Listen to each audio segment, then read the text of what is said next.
たわね。美人上司が顔を真っ赤にして、俺を睨む。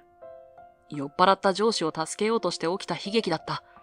スカートがめくれ上がっているのに、彼女が気づいていなかったから、俺は上着をかけただけ。でも、それが誤解を招いてしまった。その翌日、上司に呼び出された。青木くん、君をプロジェクトリーダーから外すことにした。俺は言葉を失う。せっかく信頼を得て任された役職なのに、誤解だと主張したものの、誰一人として俺の言うことを信じてくれない。失意の底に落ちた俺を救い上げてくれたのは、たった一人だけ。彼女は、俺のすぐ横まで来ると、そっと手を握ってきて、私は、あなたのことを信じる。だってあなたのこと。俺、青木康生は入社5年目。同期の多くが係長クラスに昇進する中、俺は未だに平社員のままだ。人前に立つことが苦手な性格のせいで、プレゼンや会議でのリーダーシップを取ることができず、昇進から取り残されている。青木、この資料もよろしく。突然背後から声をかけられ、俺は思わず肩をすくませた。振り返ると、そこには部長の姿があった。はい、承知しました。俺は小さな声で返事をし、差し出された分厚いファイルを受け取った。部長は、今週中だからな、と言い残して立ち去っていった。続けてやってきたのは営業部の社員だ。青木さん、ちょっといいですか？来週のプレゼン資料、お願いします。いつもの感じで。わかりました。いつまでに必要ですか？あさっての朝一番で。了解です。頑張ります。彼女は軽く会釈すると、颯爽と立ち去っていった。その背中を見送りながら、俺は自分の立場を改めて実感した。みんなにとって、俺は便利な下働きでしかない。デスクに戻り、山積みの仕事を眺めながら、俺は密かに自問した。このままでいいのだろうか。いつまでも人前に出るのを恐れ、裏方に徹していて、いいのだろうか。そんな思いを抱えながらも、俺は黙々と仕事に取り掛かった。地味で目立たない仕事。でも、この会社の歯車として、俺にはこれしかできない。おい、青木。突然、耳障りな声が聞こえた。顔を上げると、同じ部署の係長である相田が、俺のデスクの前に立っていた。入社同期で係長に昇進している彼の口元には、いつものような嘲笑めいた笑みが浮かんでいる。来週のプレゼン、お前も出席するんだろ？まあ、発言の機会なんてないだろうけどな。腕を組んで言う間の言葉に、俺は一瞬言葉を詰まらせた。確かに、普段の会議では発言する機会がほとんどない。でも、それを面と向かって言われるのは辛かった。資料作成は任せて、きっと役に立つものを。いいから黙って座ってりゃいいんだよ。高卒のお前に何がわかるってんだ。その言葉に、俺の胸に怒りがこみ上げてきた。だが、反論する勇気はなかった。わかった。よし、じゃあ資料ができたら見せろよ。相田は満足げにうなずくと、そう言い残して立ち去った。再び一人になった俺は、深く息を吐いた。高卒であることを、こんなにも露骨に蔑まれるのは初めてじゃない。でも、慣れることはない。俺は、デスクの引き出しに手を伸ばした。そこには、古びた写真が一枚しまってある。母と二人で撮った、高校の卒業式の日の写真だ。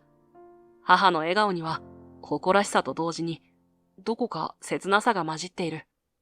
その理由を、俺は今でもはっきりと覚えている。俺が高校3年生の冬、母は突然倒れた。診断の結果は、進行性の難病。治療には、高額の費用がかかると医者から告げられた。その頃、俺たちは母子家庭で、決して裕福ではなかった。父は、俺が小学生の頃に亡くなり、それ以来、母は2つの仕事を掛け持ちして、俺を育ててくれた。大学進学を目指していた俺は、母の病気のことを知ると、すぐに決心した。大学は諦めるよ。働いて、母さんの治療費を稼ぐ。母は必死に反対した。康生、あなたの夢を諦めないで。と。でも、俺の決意は固かった。母の命はどんな夢よりも大切だったから。高校を卒業すると同時に、俺は就職した。昼は会社で働き、夜は母の看病。睡眠時間を削って勉強し、なんとか資格を取得した。そうして、今の会社に入社できた。母の治療は今も続いている。母はいつも申し訳なさそうに俺を見る。私のせいで後世が。そんな言葉を俺は何度聞いただろう。でも後悔はしていない。母の命が助かったんだから。ただ、このことを会社の誰かに話したことはない。同情なんていらないし、言い訳に聞こえるのが怖い。俺は静かに写真を元の場所にしまい、再びパソコンに向かった。間の言葉はもう気にしないことにしよう。今は目の前の仕事に集中するだけだ。1週間後、会議室に緊張感が漂う中、プレゼンテーションが始まった。俺は部屋の隅に座り、用意した資料を手元で握りしめる。間が滑らかな口調で説明を始める。彼の姿は自信に満ち溢れ、聴衆を魅了していた。俺は間の話す内容が自分が必死に作成した資料に基づいていることを知っている。でも、それを口にすることはできなかった。間がプレゼンを締めくくると、会議室に小さな拍手が起こった。その時だ。青木くん。突然、名前を呼ばれて、俺は身を固くした。声の主は、課長の石川みちるさんだった。この提案について何か補足することは？石川さんの鋭い眼差しが俺に向けられる。会議室の空気が一瞬で凍りついたように感じた。ああ、いえ、特には。言葉に詰まる俺を、間が素早くフォローした。青木くんは資料作成を担当しただけですから、内容については私から説明した通りです。石川さんは一瞬俺を見つめ、そして小さくため息をついた。翌日、青木くん、ちょっといい？デスクで作業をしていると、石川さんに呼び止められた。はい、何でしょうか。昨日の会議の件だけど、あなたが作った資料なのになぜ何も言えなかったのかしら？申し訳ありません。石川さんの声は冷たかった。俺はうつむいたまま答える。会議で黙っていて何になるの？ただ座っているだけの社員なんて必要ない。自分の仕事に責任を持てないようじゃ、いつまで経っても一人前にはなれないわよ。はい。石川さんの厳しい言葉に、俺は体が凍りつくのを感じた。彼女は眉を吊り上げて俺を睨んだ後、さっさと立ち去っていった。俺は深く息を吐いた。デスクに向かい直そうとした瞬間、オフィスの向こう側で明るい声が聞こえてくる。石川さん、お疲れ様です。あら、お疲れ様。先日の企画書、とても良かったわよ。あなたのアイデアが生きていたわね。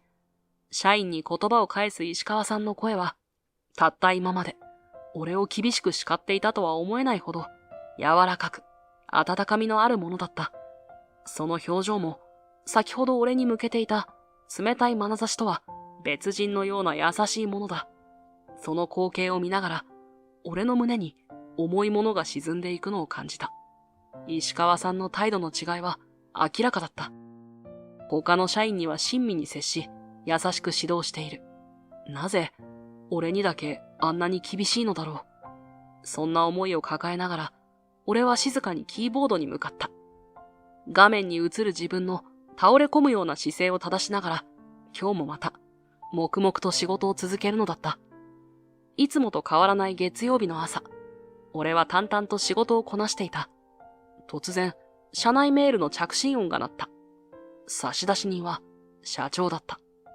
本日15時より緊急会議を開催する。全社員出席のこと。俺は不安と戸惑いを感じながら時計をちらりと見た。あと3時間。この間に仕事を片付けなければ。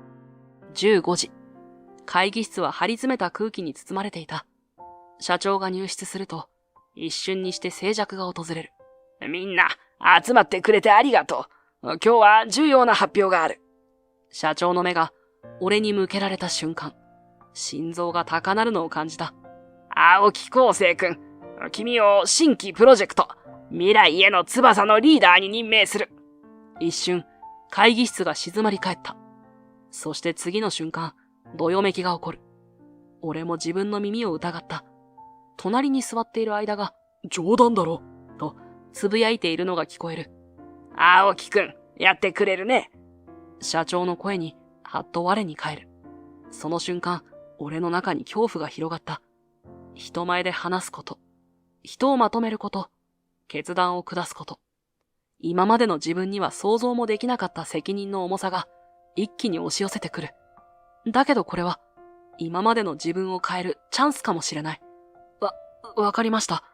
精一杯務めさせていただきます。俺の声は震えていた。が、会議室には温かい拍手が起こる。ほっと安堵したその時、突然、相田の声が響いた。失礼します、社長。意義があります。相田は立ち上がり、一歩前に出た。社長は眉を上げ、相田君、何かと問いかける。このプロジェクトは、会社の将来を左右する重要なものです。それを、経験も実績もない青木に任せるのは、あまりにもリスクが高すぎると思います。加えて、このプロジェクトには高度な知識と分析力が必要です。大学で専門的な教育を受けていない者に、果たしてそれができるでしょうか。私なら、これまでの実績もありますし、リーダーシップも証明済みです。また、大学で学んだ専門知識を活かせます。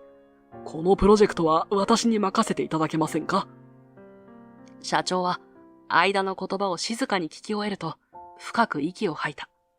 部屋に緊張が漂う中、彼はゆっくりと立ち上がった。相田君、君の懸念はよくわかる。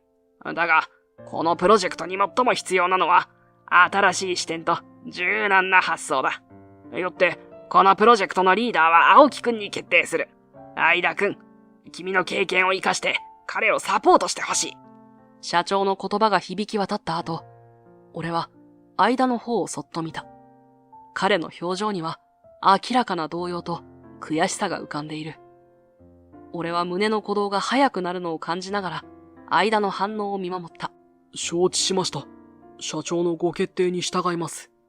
彼は俺の方を向いた。その目には不満の色が残っていた。プロジェクト開始から2週間が経過した。この2週間、俺は必死に努力を重ねてきた。毎朝一番早く出社し、夜遅くまで残業するのは当たり前。休日返上で資料を作り、海外クライアントとの時差を考慮して、深夜や早朝にも電話会議をこなした。体は疲れ果てていたが、少しずつではあるが、プロジェクトが前に進んでいることが実感できて、やりがいを感じていた。会議室でチームメンバーたちが集まって進捗報告をしている中、メンバーの一人が突然口を開いた。青木さん、海外クライアントとの交渉、うまくいってるみたいですね。すごいです。俺は少し照れながらも嬉しさを感じていた。が、その瞬間、相田の冷ややかな声が響く。そうかな。確かに青木くんは頑張ってるようだけど、まだまだ課題は山積みだよ。海外クライアントとの交渉だって本当に理解して進めているのかな。それに国内の調整はまだ全然進んでないじゃないか。一部分だけ見て評価するのは早すぎるんじゃないかな。俺は言葉を失い、相田さんを見つめた。その目には明らかな敵意が浮かんでいる。チームメンバーたちの間に再び重苦しい空気が流れ始めた。俺は何か言わなければと思ったが、適切な言葉が見つからない。この状況をどう打開すればいいのか。俺の頭の中は混乱していた。結局その後の会議はメンバー同士ギクシャクしたまま終わってしまった。やっぱり人前にも立てないような高卒野郎なんかがチームをまとめるなんて無理なんだよ。会議室を出るとき、間にそう言われてしまった。俺は肩を落とした。夜遅く、オフィスはほぼ空っぽになっていた。俺は一人、デスクに向かい、山積みの資料とにらめっこを続けていた。頭は混乱し、目は疲れ果てている。まだ帰らないの？突然の声に、俺は飛び上がりそうになった。振り返ると、そこには石川さんが立っていた。あ、はい、仕事がまだ。すると、石川さんは俺の荷物を手に取り、俺を立たせる。付き合いなさい。でも、いいから。抵抗する間もなく、石川さんに連れられて、外に出た。夜の冷たい空気が、俺の頬を撫でる。しばらく歩くと、小さなバーに着いた。店内は落ち着いた雰囲気で、カウンターには数人の客がいるだけだった。俺たちは飲み物を注文し、しばらくの間、沈黙が続いた。で、どうなの？プロジェクトの進捗は？石川さんがようやく口を開いた。俺は深いため息をついた。正直、うまくいっていません。具体的には？チームのみんなをうまくまとめられないんです。今日だって。そこで言葉に詰まってしまった。視線が足元へと下がっていく。石川さんはグラスを軽く揺らしながら、俺をじっと見つめた。青木くん、自分のいいところを言ってみなさい。いや、特にないと思います。俺は戸惑いながら首を横に振った。すると、石川さんは小さく笑う。その微笑みにドキリと心臓が音を立てた。そこなのよ。あなたの謙虚さが、実はすごく大切なの。あなたの細やかな気配りとか、人の話をちゃんと聞く姿勢とか、そういうのって、実はリーダーにとってすごく重要なのよ。石川さんは少し体を乗り出して話し始めた。俺は黙って聞いていた。自分のそんな一面を誰かに評価されたのは初めてだった。それに、あなたの粘り強さも素晴らしいわ。高卒で入社して、ここまで頑張ってきたでしょ？その根性、誰にも負けないわよ。それに、資料作成能力、本当にすごいわよ。あなたが作る資料ってね、いつも細部まで行き届いていて、データの分析も的確なの。他の社員が何時間もかけて作るような資料を、あなたはあっという間に仕上げちゃう。石川さんの言葉に、俺は戸惑いを隠せなかった。自分でも気づいていなかった自分の長所。石川さんはこんなにも見てくれていたのか。だからね、青木くん。そういう能力をもっと前面に出して、プロジェクトを進めていけばいいの。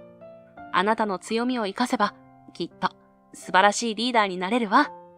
優しく微笑む石川さんの言葉に、俺の胸に小さな自信が芽生えるのを感じた。ありがとうございます、石川さん。今まで自分の長所だと気づかなかった部分もありました。これからはそれを活かせるよう頑張ります。真剣な表情で答えると、石川さんは満足そうにうなずいた。そうよ。その調子よ。さ、もう一杯どう？楓、いつもの。彼女はカウンターの方に顔を向けた。バーテンダーの男の人が親しげな笑顔で石川さんに答える。はいはい、今日はお仕事の後。部下と少し話し合いにね。石川さんは俺を指さした。楓さんは俺にも軽く会釈をしてから石川さんとの会話を続ける。そっか。でも、あまり飲みすぎないように気をつけてね。もう楓ったら、私のことを心配してくれてありがとう。石川さんは楓さんの腕を軽く叩いた。二人の自然な会話を聞きながら、俺は少し複雑な気持ちになった。石川さんと楓は随分親しいようだ。もしかして彼氏？楓さんが作ったカクテルを石川さんに渡すとき、二人の指が触れ合い、石川さんが小さく笑う。その様子を見て、俺の胸に何か重いものが沈んでいくのを感じた。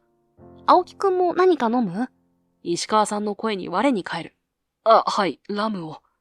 楓さんが俺にラムを運んでくる間、石川さんは彼と軽口を叩き合っていた。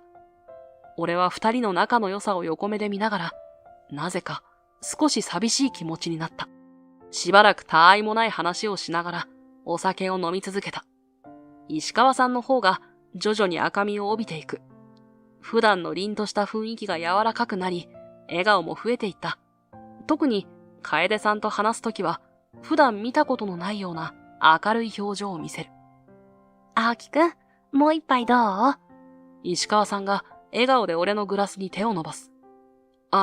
石川さん、そろそろ控えめにした方が。何言ってるのよ。夜はこれからよ。俺は恐る恐る言ったが、上機嫌な石川さんはどんどんお酒を注文していく。不意に石川さんが俺の肩に覆いかぶさるように体を預けた。ドキリと心臓が跳ねる。青木くん、あなたってば、ほんといい部下よね。もっと、ガツンとやってやればいいのよ。ほんとはできる子なんだから。そう言いながら、彼女は俺の頭を撫で始めた。まるで大型犬を可愛がるように。ありがとうございます。俺は固まったまま、この予想外の事態にどう対処すべきか必死に考えていた。暑い。石川さんが突然立ち上がった。その瞬間、俺は思わず目を見開いた。石川さんのスカートが座り方のせいで大きくめくれ上がっていたのだ。周囲の視線もその方向に集まり始めている。石川さん。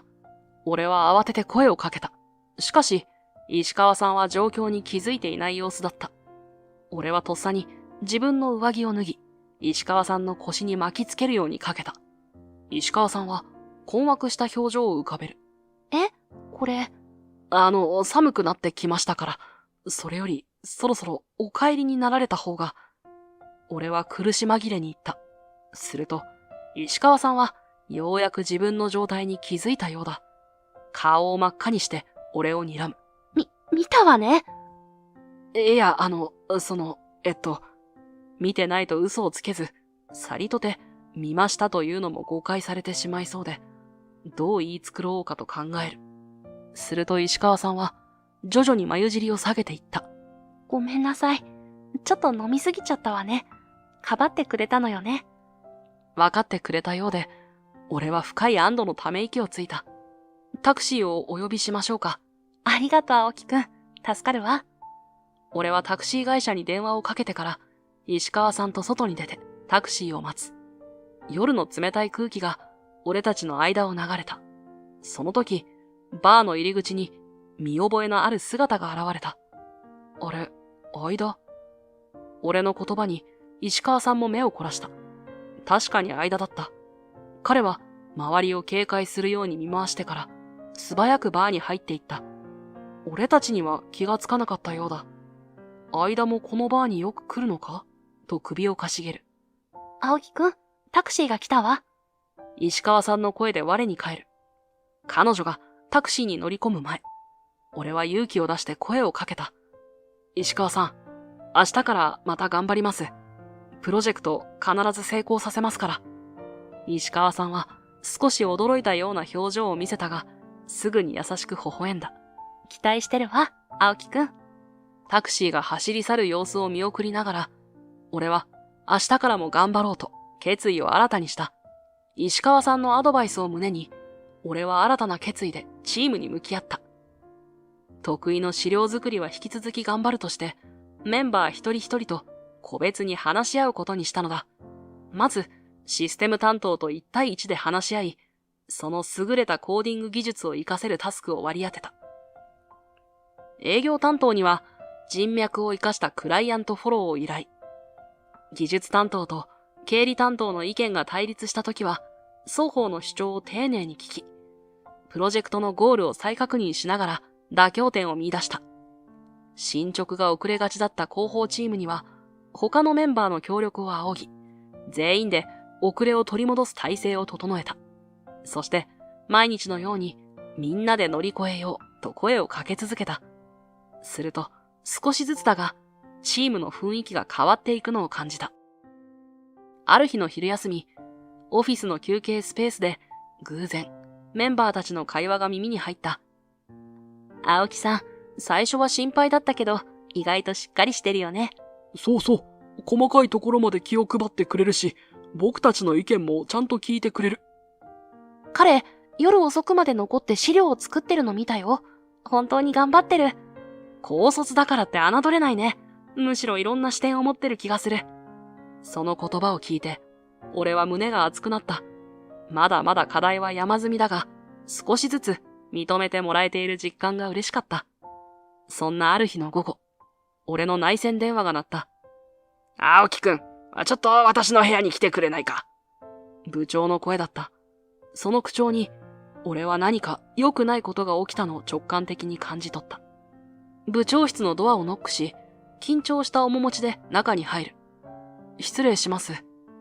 部長は厳しい表情で俺を見つめていた。デスクの上には一枚の紙が置かれている。座りたまえ。部長が言った。俺は言われるがまま椅子に腰掛けた。部長は深いため息をつく。青木くん、君に伝えなければならないことがある。君をプロジェクトリーダーから外すことにした。どうしてですか？寝耳に水だった。呆然としていると、部長はデスクの上の紙を手に取った。胸の鼓動が速くなるのを感じる。これは、君のプロジェクトチームのメンバーから提出された嘆願書だ。嘆願書ですか？ああ、内容は、青木くんがリーダーだったら、このプロジェクトに参加したくないというものだ。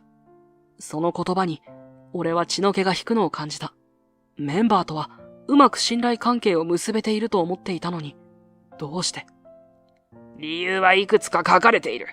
リーダーシップの欠如、意思決定の遅さ、コミュニケーション能力の不足、そして、君が情報漏洩しているという噂まで出ているようだ。情報漏洩？それは絶対にありません。言い訳は聞きたくない。部長は手を挙げて俺を制した。その目は冷ややかだった。俺は言葉を失う。この状況では、プロジェクトリーダーを交代せざるを得ない。相田くんに引き継いでもらうことにする。部長は厳しい表情で言った。俺はただ、黙ってうなずくことしかできなかった。冤罪だと叫びたかったが、もはや誰も信じてくれそうにない。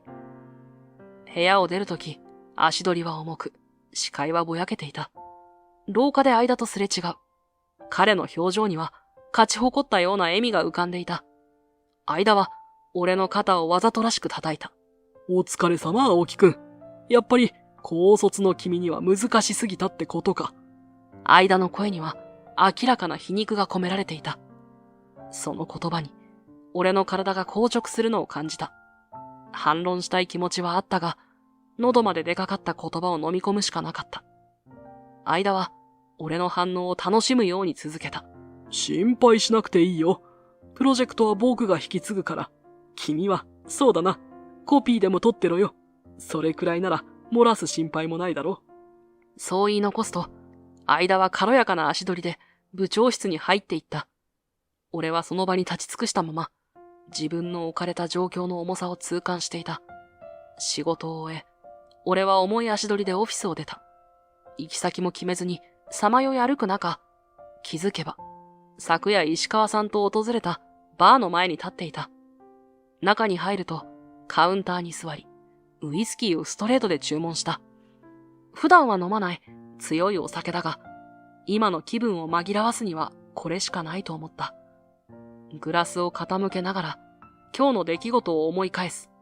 部長の冷たい目、間の皮肉な笑み、そして誰一人自分を信じてくれない現実。まさか、ここにいるとは思わなかったわ。突然聞こえた声に、俺は驚いて振り向いた。そこには、石川さんが立っていた。石川さん。石川さんは、俺の隣に座り、楓さんに目配せして飲み物を注文した。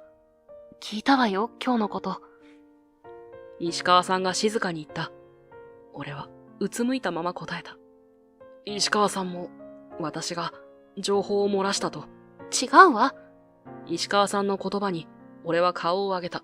私は信じてるわ、青木くんを。あなたがそんなことをするはずがない。その言葉に、俺の心臓が大きく跳ねた。石川さんの瞳には、揺るぎない信頼の色が宿っている。彼女は、俺のすぐ横まで来ると、そっと手を伸ばした。指先が、俺の腕に触れた瞬間、全身に温かい波が広がった。目頭が熱くなる。なぜそこまで。石川さんは、俺の腕に触れたまま、少し遠い目をした。あなたが入社した時、私が新入社員の教育係をしていたの。覚えてる？はい、もちろんお世話になりましたし。石川さんは優しく微笑む。私、厳しかったでしょ？あの頃の私は教育係として、新入社員を一日でも早く一人前に育てないとって気がせいていたの。褒めることなく叱ってばかり。そんな私をみんな怖がってたのには気づいていたわ。新入社員たちが私の顔を見ただけで緊張して失敗を恐れるあまり萎縮してたことも。彼女の目にかすかな寂しさが浮かんだ。私の父が厳しい人でね。ずっとお前はダメなやつだって言われて育ったの。だからか自分に自信が持てなくて、教育係の仕事も新入社員の反応を見てやっぱり私じゃダメなんだって思って落ち込んだわ。別の人に代わってもらうよう頼もうと思っていた。だけど、彼女は一瞬目を閉じ、当時の情景を思い返すように続けた。あの日のことは今でもはっきりと覚えているわ。青木くんが入社して3ヶ月ほど経った頃だったかしら。私の厳しい指導に他の新入社員たちはみんな音を上げていたのに、青木くんだけは黙々と頑張っていた。ある夜遅く、オフィスに書類を取りに戻ったの。すると、まだ残業している青木くんと、相田くんの声が聞こえてきて、私、思わず立ち止まってしまったの。相田くんが青木くんに言っていたわ。私の要求なんて、どうせ満たせないんだからって。正直、その言葉を聞いて、私の胸は痛んだわ。そんな風に思われているのかって。でも、次の瞬間、青木くんの返事で、私の心臓が大きく跳ねたの。諦めないってあなたは言ったの。私の指導は厳しいけど、絶対に意味がある。私についていけば、きっと成長できるって信じてるって。あの時の青木くんの声が、今でも耳に残っているわ。自分はダメな人間だと思っていた私に、あなたは知らないところで信頼を寄せてくれていた。それから私も変われたのよ。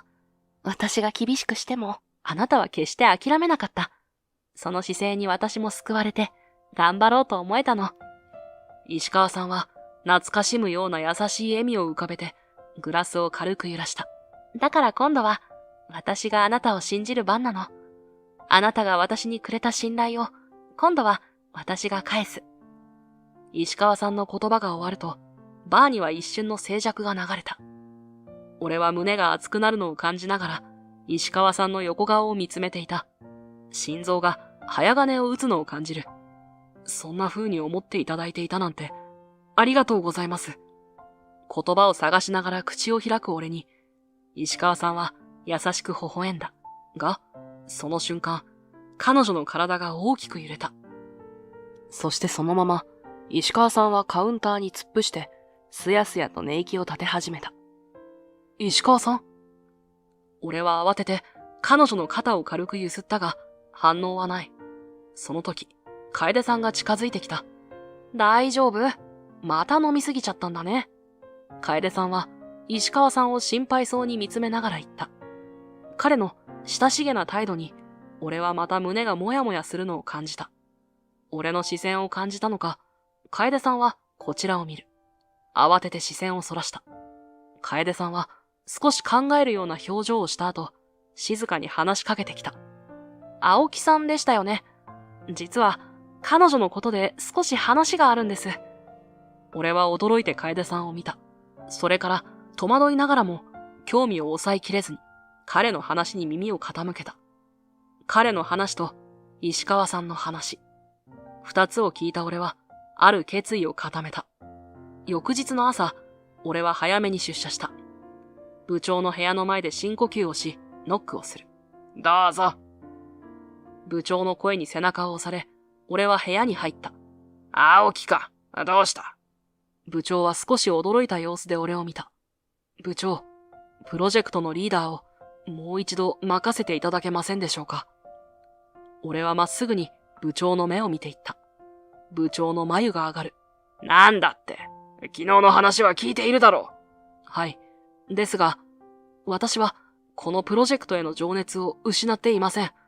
私が情報漏洩したという疑惑は必ず晴らしてみせます。だからどうかお願いします。部長は腕を組んで頭を下げる俺をじっと見つめた。そして突然口を開いた。実はな、昨日石川くんが私のところに来ていたんだ。え？俺は驚いて顔を上げた。君が情報漏洩をしていないこと、そして君の能力と誠実さについて熱心に説得されたよ。正直、石川くんがそこまで熱くなって部下のことを語るのは初めてだった。俺は言葉を失った。石川さんが自分のために。とはいえ、疑惑が完全に晴れたわけではない。だが、石川くんの言葉も無視できんしな。部長は厳しい表情に戻る。その時、ドアをノックする音が聞こえた。入ってきたのは相田だった。彼は俺を見て言葉を詰まらせる。相田か、何の用だ。はい。プロジェクトの件で、青木の代わりに私がリーダーを務めることになったので、今後の方針について相談に。そうか。ちょうどいいタイミングだ。こうしよう。青木も相田もそれぞれプロジェクトを進める。より良いプランを出した方をリーダーとして採用する。部長は机に両手をつき前のめりになっていった。俺と相田は同時に、と声を上げる。同じ条件で別々にプロジェクトを進めてもらう。チームメンバーは自由に選んでいい。1週間後、プレゼンをしてもらい、より優れた提案を採用する。部長の言葉が響き渡ると、相田の表情が一変した。待ってください部長。私はすでにリーダーとして認められたはずです。なぜ今更。相田くん、君の能力は認めている。だが、この状況では公平な判断が必要だ。しかし、青木には情報漏洩の疑いが。その件についてはまだ確証が得られていない。だからこそ、この方法で公平に判断したい。相田くん、君なら自信を持って取り組めるはずだろう。相田は歯を食いしばり、しばらく沈黙した。俺は息を潜めて状況を見守っていた。最後に相田は深いため息をついた。わかりました。従います。その言葉に部長は満足げにうなずいた。よし、これで決まりだ。二人とも精一杯頑張ってくれ。相田はまだ不満そうな表情を浮かべていたが、もはや反論する余地はなかった。俺たちは部長に頭を下げて部屋を出た。廊下に出たところで、相田が突然クスッと笑い、俺の方を向いた。青木くん、君気づいてるのかな？何のことですか？俺は警戒しながら尋ねた。相田は周りを見回してから声を落としていった。君の味方は誰もいないってことさ。考えてみろよ。情報漏洩の疑いをかけられて、チームの信頼も失った君に誰がついていくんだ？どうやって一人でプロジェクトを進めるつもりなんだ？相田の言葉が俺の耳に突き刺さった瞬間、背後から声が聞こえた。誰が一人だって言ったの？振り返ると、そこには石川さんが立っていた。彼女の目には強い決意の色が宿っていた。石川さん。俺は驚いて声を詰まらせた。石川さんは、颯爽と、俺たちの間に割って入ると、間を鋭い眼差しで見つめた。相田くん、このプロジェクトは公平な勝負よ。チーム編成の自由は部長が認めたでしょ？相田は一瞬たじろいだが、すぐに反論した。石川さん、あなたまで青木の味方をするんですか？彼には情報漏洩の疑いが。その疑いは晴れるわ。私が青木くんの潔白を証明してみせる。それまでは彼のチームの一員として全力でサポートするわ。石川さんは断固とした口調で言った。俺は言葉を失う。石川さんがここまで俺のために。相田は唇を噛みしめ、不満そうな表情を浮かべた。わかりました。ただ、後悔しないでくださいよ。そう言い残すと、相田はきびすを返して立ち去っていった。石川さんは俺の方を向いた。その眼差しは、厳しくも温かいものだった。そんな彼女に、俺は頭を下げる。石川さん、本当にありがとうございます。石川さんは軽くうなずいた。感謝するのはまだ早いわ。これからが本当の勝負よ。さあ、プロジェクトの詳細を確認しましょう。強くうなずいてから、俺たちは並んで歩き出した。それから3日が経過した。石川さんと2人で遅くまで残業する日々が続いている。この日も会議室で資料とにらめっこをしていた。時計はすでに23時を回っている。青木くん、ここの数字がおかしくない？石川さんが俺の隣に寄ってきて画面を指さした。ああ、本当ですね。俺は気づいて慌てて修正を始めた。石川さんの髪が俺の頬をかすめ、ほのかな香りが鼻をくすぐった。以前なら緊張で固まっていたはずなのに、今はなぜか自然に感じられる。ありがとうございます、石川さん。いつも細かいところまで見ていただいて。俺が微笑んで言うと、石川さんも柔らかな表情を返してくれた。あなたこそ、よく頑張ってるわ。そう言って、彼女は優しく俺の肩を叩いた。その仕草が妙に心地よく感じられた。少し休憩しない？コーヒーでも飲みに行きましょう。はい、ぜひ。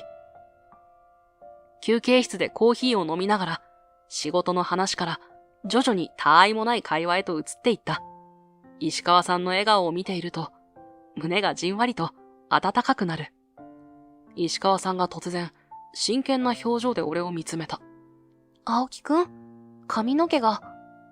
何かついてますか？俺は思わず手を髪に伸ばした。動かないで。石川さんが俺の方に身を乗り出してくる。彼女の顔が近づいてくるのを感じ、俺は息を飲んだ。石川さんの香りが鼻をくすぐる。彼女の指が俺の髪に触れた。その瞬間、心臓が大きく跳ね上がる。髪が少し乱れてただけ。石川さんの声が囁くように小さい。俺たちの視線が絡み合う。静寂の中で、互いの呼吸だけが聞こえる。ゆっくりと、まるで引き寄せられるように、顔が近づいていく。その時、石川さんのスマートフォンが突然振動した。驚いて離れる。石川さんは慌ててスマートフォンを確認し、少し困ったような表情を浮かべた。ごめんなさい。緊急の連絡だわ。ちょっと対応しないと。じゃあ、俺は先に戻ります。ええ。俺が立ち上がると、石川さんは少し残念そうな顔をした。休憩室を出る直前、俺は振り返った。石川さんもまた、俺を見ていた。小さく微笑み合い、そして、俺は部屋を後にした。廊下を歩きながら、さっきまでの出来事が夢だったのではないかと思うほど、心臓は高鳴っていた。プレゼン当日、会議室の空気は緊張感に満ちていた。俺は深呼吸を繰り返し、自分を落ち着かせようとしていた。隣には頼もしい味方、石川さんの姿がある。まず、間のチームが発表を行った。さすがに手慣れた様子で、流暢なプレゼンテーションを展開する。役員たちは真剣な表情で聞き入っていた。では次、青木チーム。部長の声に俺は立ち上がった。一瞬、足がすくむような感覚があったが、石川さんが小さくうなずいてくれたのを見て、勇気が湧いてきた。では、私たちの提案をご説明します。緊張しながらも、一つ一つ丁寧に説明していく。石川さんと二人で、徹夜して作り上げた資料を、スクリーンに映し出していく。最大のポイントは予算です。私たちの計画では、もともと予定していたプロジェクト案よりも 20% の予算削減が可能です。俺は自信を持って言った。すると、会議室にどよめきが起こる。社長や役員たちが顔を見合わせていた。どうやってそんな削減が可能なんだ？はい。まず、海外の下請け会社との良好な関係を生かし、柔軟な契約条件を引き出すことができました。彼らの言語で直接交渉することで、互いの文化や事情を理解し合い、ウィンウィンの関係を構築できたんです。次に、新しい技術を採用することで、開発期間の短縮と人件費の削減を実現しました。具体的には、AI を活用した自動化システムの導入です。これにより、長期的にはさらなるコスト削減が見込めます。しばらくの間、会議室は静まり返った。そして、社長が口を開いた。驚いたな、青木くん。君たちの提案は革新的でありながら現実的だ。しかも大幅な予算削減を実現している。社長の目が輝いていた。間の表情が曇るのが見える。役員のみんな、意見はどうだろうか。社長が周りを見回した。すると次々と役員たちが賛同の意を示し始める。青木くんの提案を採用しましょう。予算削減と革新性、両立している素晴らしい提案だ。下請け会社との関係構築も見事だ。最後に部長が立ち上がった。では、青木チームの提案を採用することとします。その瞬間、石川さんが小さくガッツポーズをしたのが見えた。俺は安堵と喜びで胸がいっぱいになる。その時、間の声が聞こえてきた。どうしてだ？こんな高卒野郎がうまく海外の下請け会社と契約できるはずがない。まさか不正よ。間くん、私たちは正々堂々とやったわ。これは青木くんの能力と努力、そして私たちのチームワークの結果よ。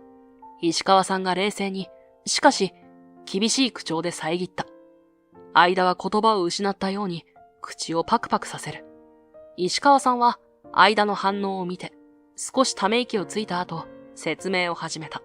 間くん、青木くんが海外の下請け会社と普段から懇意にしていること知っていたかしら？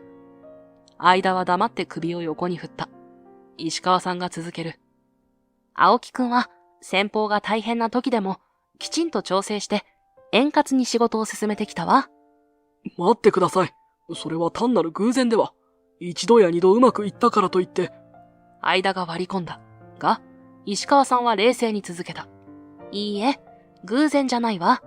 これは青木くんが普段から下請けの会社としっかりコミュニケーションをとっているからこそできること。間は眉を潜めた。しかし、専門知識がない彼にどうやって。それに、青木くんは多言語を操れるの。英語はもちろん、中国語やスペイン語まで。石川さんが間の言葉を遮る。だからこそ、相手の母国語でコミュニケーションを取れる。それが信頼関係を築く大きな要因になったの。間は口を開きかけたが、石川さんは最後にこう締めくくった。結果として、今回のプロジェクトでも、青木くんのためならと協力してくれる人が驚くほど多かった。これは彼の努力と能力の証明よ。俺は少し恥ずかしくなって、頬が熱くなるのを感じた。石川さんがここまで俺のことを見ていてくれたなんて。間は言葉を失い、不満そうな表情を浮かべていた。そんな彼の前に立たせるかのように、石川さんが俺の背中を軽く叩いた。俺はまっすぐに間の目を見る。間、確かに俺には学歴がない。プレゼンテーションも苦手だ。でもその分、人の心に寄り添うことは昔から得意だった。俺は高卒で入社して、最初は周りとの差を感じて辛かった。でも、その経験があったからこそ、人の気持ちがよくわかるようになった。苦労している人の気持ち、認められたい気持ち、そういうのを肌で感じてきた。それは仕事でも同じなんだ。下請けの会社だって同じように苦労や不安を抱えている。俺はその気持ちがわかるから、心を開いて話し合える。仕事というのは持ちつ持たれつの関係だと思う。協力し合ってこそいいものが生まれるんだ。決して強制するものじゃない。みんなの気持ちを理解し、尊重し合うこと。それが俺のやり方なんだ。間の目が少し見開いた。おそらく自分の普段のやり方を思い出したのだろう。間は下請けの会社に無理なことを言うことが多かったよな。でもそれじゃ長続きしない。相手の立場に立って考えて、互いに協力し合う関係を築くことが大切なんだ。俺は海外の下請け会社の人たちとビジネス以上の関係を築いてきた。彼らの文化を理解し、彼らの言葉で話すことで信頼関係を結んだ。そうすれば困った時にはお互いに助け合える。今回のプロジェクトでもそういった関係があったからこそ柔軟な対応ができたんだ。俺の言葉が終わるか終わらないかのうちに、間の表情が急に変わった。彼の目に怒りの炎が宿り、声を荒げた。待てよ、青木。そういった関係があったからって。それってつまり、やっぱりお前が情報を漏らしていたってことじゃないのか？間は俺を指さしながら言った。俺は驚いて一歩後ずさりする。違う。そんなこと。じゃあどうやってそんなに都合よく柔軟な対応ができたんだ？機密情報を外部に教えたからじゃないのか？会議室の空気が一瞬で凍りついた。周りにいた役員たちも、俺たちのやりとりを固唾を飲んで見守っている。間、それは違う。情報漏洩なんて絶対にしていない。ただ、日頃からの。嘘をつくな。お前のような高卒で、しかも今まで裏方だった奴が。信頼関係だけで、海外の下請け会社と、そんな大幅な予算削減の契約ができるわけがない。裏でやりとりがあったとしか考えられないだろうが。間は鬼の首を取ったような顔をしていた。俺は言葉を失い、どうしていいかわからなくなる。その時、石川さんが一歩前に出た。皆さん、その件については、これをご覧ください。石川さんの声は冷静だが、その目には鋭い光が宿っていた。石川さんはスマートフォンを取り出し、会議室のスクリーンに接続した。一瞬の静寂の後、映像が流れ始めた。そこに映っていたのは、石川さん行きつけのバーの内部だった。薄暗い照明の中、間の姿がはっきりと映っている。彼は誰かと熱心に話をしていた。なぜそれを、どうやってこんな映像を、いや、これは違法行為ですよ。間が声を荒げたが、石川さんは冷ややかな目で彼を制し、社長の方を見る。これは、防犯カメラの映像です。バーのオーナーとは知り合いでして、正式に提供していただきました。その言葉に、間は歯を食いしばり、拳を強く握りしめた。顔には、怒りと悔しさが入り混じっている。映像の中で、間の声が聞こえてきた。ああ、青木の件だ。情報漏洩の噂を流してくれ。大学も出ていない奴が、どうやってそんな重要な情報を扱えるんだって感じでな。証拠、そんなものはいい。疑惑を持たれるだけで十分だ。どうせ青木には、そんな噂を跳ね返すだけの器も能力もない。まともに弁解もできないだろう。それに、あいつが失脚すれば、俺がリーダーの座につける。本来あるべき姿に戻るんだ。学歴も経験もない奴に大事なプロジェクトを任せるなんてありえないんだよ。俺の方がこのプロジェクトをうまく扱えるんだ。ああ、そうそう。噂を流すときは、青木の経験不足を強調してくれ。あいつは現場を知らなさすぎるとか、取引先との折衝なんてできるわけがないとかな。奴の弱点を徹底的についてやろう。会議室が騒然となった。役員たちが驚きの声を上げ、間の顔が真っ青になっていく。これが証拠です。青木くんを陥れようとしたのは相田くんでした。情報漏洩の噂もすべて相田くんの仕業だったのです。石川さんは厳しい口調で言った。間は言葉を失い、その場に立ち尽くす。彼の目には計画が完全に崩れ去った絶望感が浮かんでいた。その瞬間、社長が立ち上がった。部屋の空気が一変し、全員の注目が社長に集まる。社長はゆっくりと視線を巡らせ、最後に俺と間を見つめた。そして、温厚な笑みを浮かべながら口を開いた。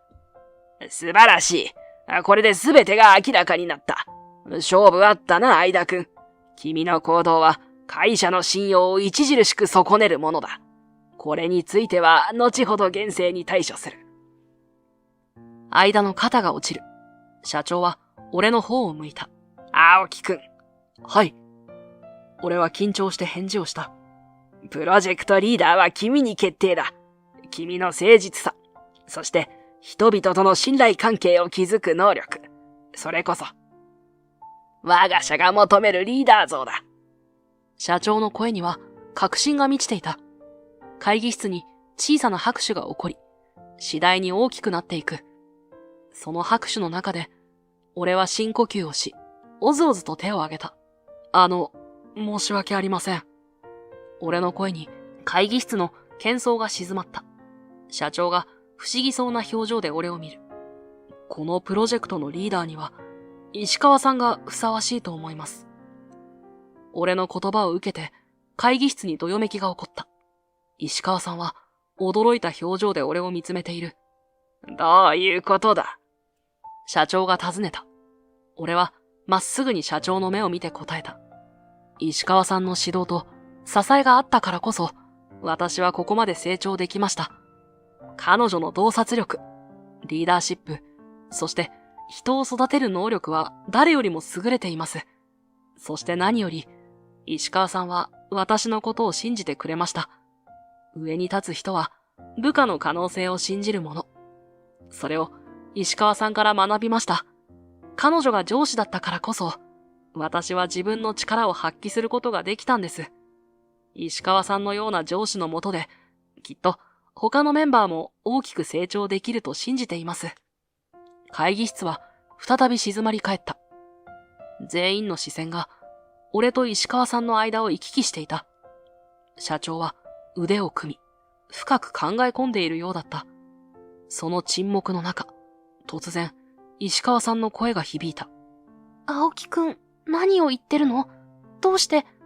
振り向くと、石川さんは目を見開き、驚きと戸惑いの表情を浮かべていた。彼女の声は震えており、普段の冷静さは影を潜めている。石川さん、僕は本気です。俺は石川さんに向かって小さくうなずいた。石川さんの表情がさらに複雑になる。彼女は深く息を吸い、何か言いかけた。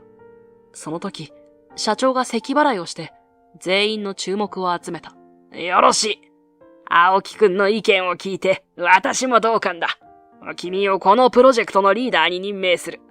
詳細は後ほど、私のオフィスで話そう。以上で、本日の会議を終了する。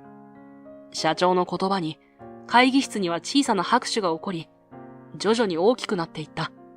人々は興奮気味に話し合いながら、次々と部屋を後にしていく。俺は深くため息をつきながら、肩の荷が下りたのを感じた。ふと横を見ると、石川さんが俺をじっと見つめていた。会議室が空になり、二人きりになった瞬間、石川さんが俺の腕を軽く掴んだ。青木くん、どういうこと？私にリーダーを譲るなんて。彼女の声は少し震えていた。俺は石川さんの目をまっすぐ見返す。彼女の瞳には混乱の色が浮かんでいた。俺は深呼吸をして心を落ち着かせる。石川さん、俺は本気でそう思ったんです。石川さんこそがこのプロジェクトを成功に導けると。でも、青木くん、あなたはこれまで。その時、ドアをノックする音が聞こえた。社長の声が響く。みちる、不服か。青木くんを押す声もあったが、お前の能力を信じての決定だ。社長を見て、石川さんは今日疲れたような顔をした。が、すぐに表情を戻す。私は、青木くんがやるべきだと思います。彼の能力と成長を、私は誰よりも近くで見てきました。彼こそが、このプロジェクトを成功に導けると確信しています。彼の人望、想像力、そして何より誠実さ。これらは、私以上のものがあります。私がリーダーになるより、青木くんがリーダーになる方が、チームにとっても会社にとってもベストな選択だと思います。いいえ、社長。私は石川さんを信じています。彼女のリーダーシップがあれば、必ずプロジェクトは成功すると。社長は石川さんに反論する俺を見つめ、そして小さく笑った。その笑みを石川さんに向ける。部下に恵まれるのも上に立つ人の素質だ。みちる、お前は本当に立派になった。社長はゆっくりと歩み寄り、石川さんの肩に手を置いた。社長の目には誇らしげな光が宿っている。石川さんの目が大きく見開かれた。彼女の表情には驚きが浮かんでいる。お父さん。石川さんの声が少し震えた。それから、はっとして口を押さえて、俺を見る。小さくうなずくと、石川さんの目がさらに大きくなる。社長は深い息を吐き、窓の外を見つめながら、静かに語り始めた。そうだ。みちるは私の娘だ。私はいつもみちるに厳しかった。お前にはまだ無理だ。期待するだけ無駄だと。会社でも家でも言い聞かせていた。それは私自身がみちるの可能性を十分に信じきれなかったからかもしれない。そのせいで彼女の自己肯定感を深く傷つけてしまったようだ。社長は一瞬俺たちを見て、そしてまた視線を外に向けた。ミチルは社長の娘だと知られても、周囲からあの程度かと失望されるのを恐れたのだろう。だから、そのことを隠していた。そのことを私も薄々気づいていた。だけど何もしなかった。娘を特別扱いしたくなかったし、自分の力で這い上がって欲しかった。しかし、本当は、お前にそこまでの力があるとは思えなかったんだ。社長の声には深い後悔と自責の念が滲んでいた。上に立つ人は部下の可能性を信じるものか。どうやら私はそれができていなかったようだ。私の不信がミチルの成長を妨げていた。それを今痛感している。今のミチルの成長は青木くんのおかげだ。社長は俺たちを見た。その目には後悔と娘への愛情が浮かんでいた。俺は静かに聞いていた。石川さんの目には涙が光っていた。さて、ミチル、私のオフィスに来なさい。プロジェクトのことについてと、それから、これからの私たち親子のことを話し合おうじゃないか。石川さんは言葉が出ないようだった。目に溜めていた涙が一つ、頬を伝って落ちていく。わかったお父さん。なんとか声を絞り出した石川さんは、涙を拭って、社長と一緒に会議室を出て行った。彼女の後ろ姿に向かって、俺は、頑張ってくださいと、心の中でエールを送った。その後、間は厳重注意と降格処分となった。処分が決まった日、間がプロジェクトの資料を作成している俺のところにやってきた。その目には、これまで見たことのない謙虚さが浮かんでいる。青木、本当に申し訳なかった。君を陥れようとしたことを深く反省している。間の声は低く、少し震えている。俺は黙って聞いていた。お前の能力を見くびっていた。そして嫉妬していたんだ。君の人柄や人々との信頼関係構築能力、それらは簡単に真似できるものじゃない。もし許してくれるなら、これからは全力で君に協力したい。君から学ぶことがたくさんあると気づいたんだ。間は深く頭を下げた。そんな彼に、俺はゆっくりと手を差し伸べた。間、一緒に頑張ろう。君の経験は、このプロジェクトにとって大切なものだから。間は驚いた表情を浮かべたが、すぐに感謝の笑みに変わった。彼は、俺の手をしっかりと握り返した。そして、プロジェクト完了から1週間後、会社全体で成功を祝う会が開かれた。大会議室は喜びと達成感で満ちていた。石川さんが壇上に立ち、誇らしげに報告を始めた。皆さん、この度のプロジェクトは大成功を収めました。当初の目標を 20% 上回る利益を達成し、さらに3つの新規大口クライアントの獲得にも成功しました。彼女の声には自信が溢れていた。会場から大きな拍手が湧き起こる。社長が立ち上がり、満面の笑みで言った。素晴らしい成果だ。予想をはるかに超える結果だな。これも、青木くんの活躍があってこそです。石川さんは微笑んで、俺の方を向いた。俺は少し照れながら前に出た。私は海外クライアントとの交渉を担当しました。多言語でのコミュニケーションにより、クライアントのニーズを的確に把握し、カスタマイズされたソリューションを提供できました。その結果、中国市場では前年比 150% の売上増を達成し、スペインでは新たに2社の大手企業と契約を結ぶことができました。会場からは驚きと称賛の声が上がった。ここで石川さんが間の方を向く。そして、国内市場での成功は、間さんの貢献が大きかったですね。間は謙虚に立ち上がった。私は国内の取引先との関係強化に尽力しました。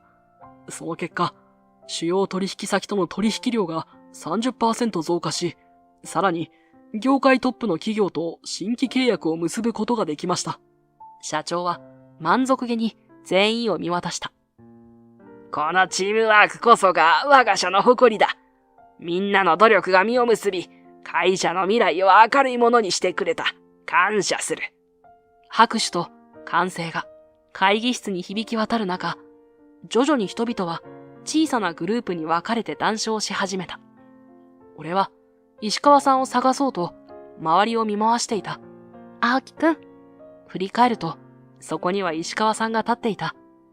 彼女の目は喜びで輝いていた。俺が微笑みかけると、石川さんは少し照れたように頬を染めた。お疲れ様。素晴らしいプレゼンでしたね。ありがとう。でも、これは全員の成果よ。しばらく二人で会社の仲間たちと言葉を交わしていたが、石川さんが俺の耳元で囁いた。少し抜け出さない？ゆっくり話がしたいの。俺はうなずいた。周りに気づかれないように会議室を後にする。夜の街を歩きながらいつもの道をたどる。石川さんと並んで歩く感覚が妙に心地よかった。中に入ると、楓さんが笑顔で迎えてくれた。いらっしゃい。今日は何かお祝い事を？はい。プロジェクトが成功したんです。おめでとうございます。では、特別なカクテルを作りましょう。石川さんと俺は顔を見合わせて微笑んだ。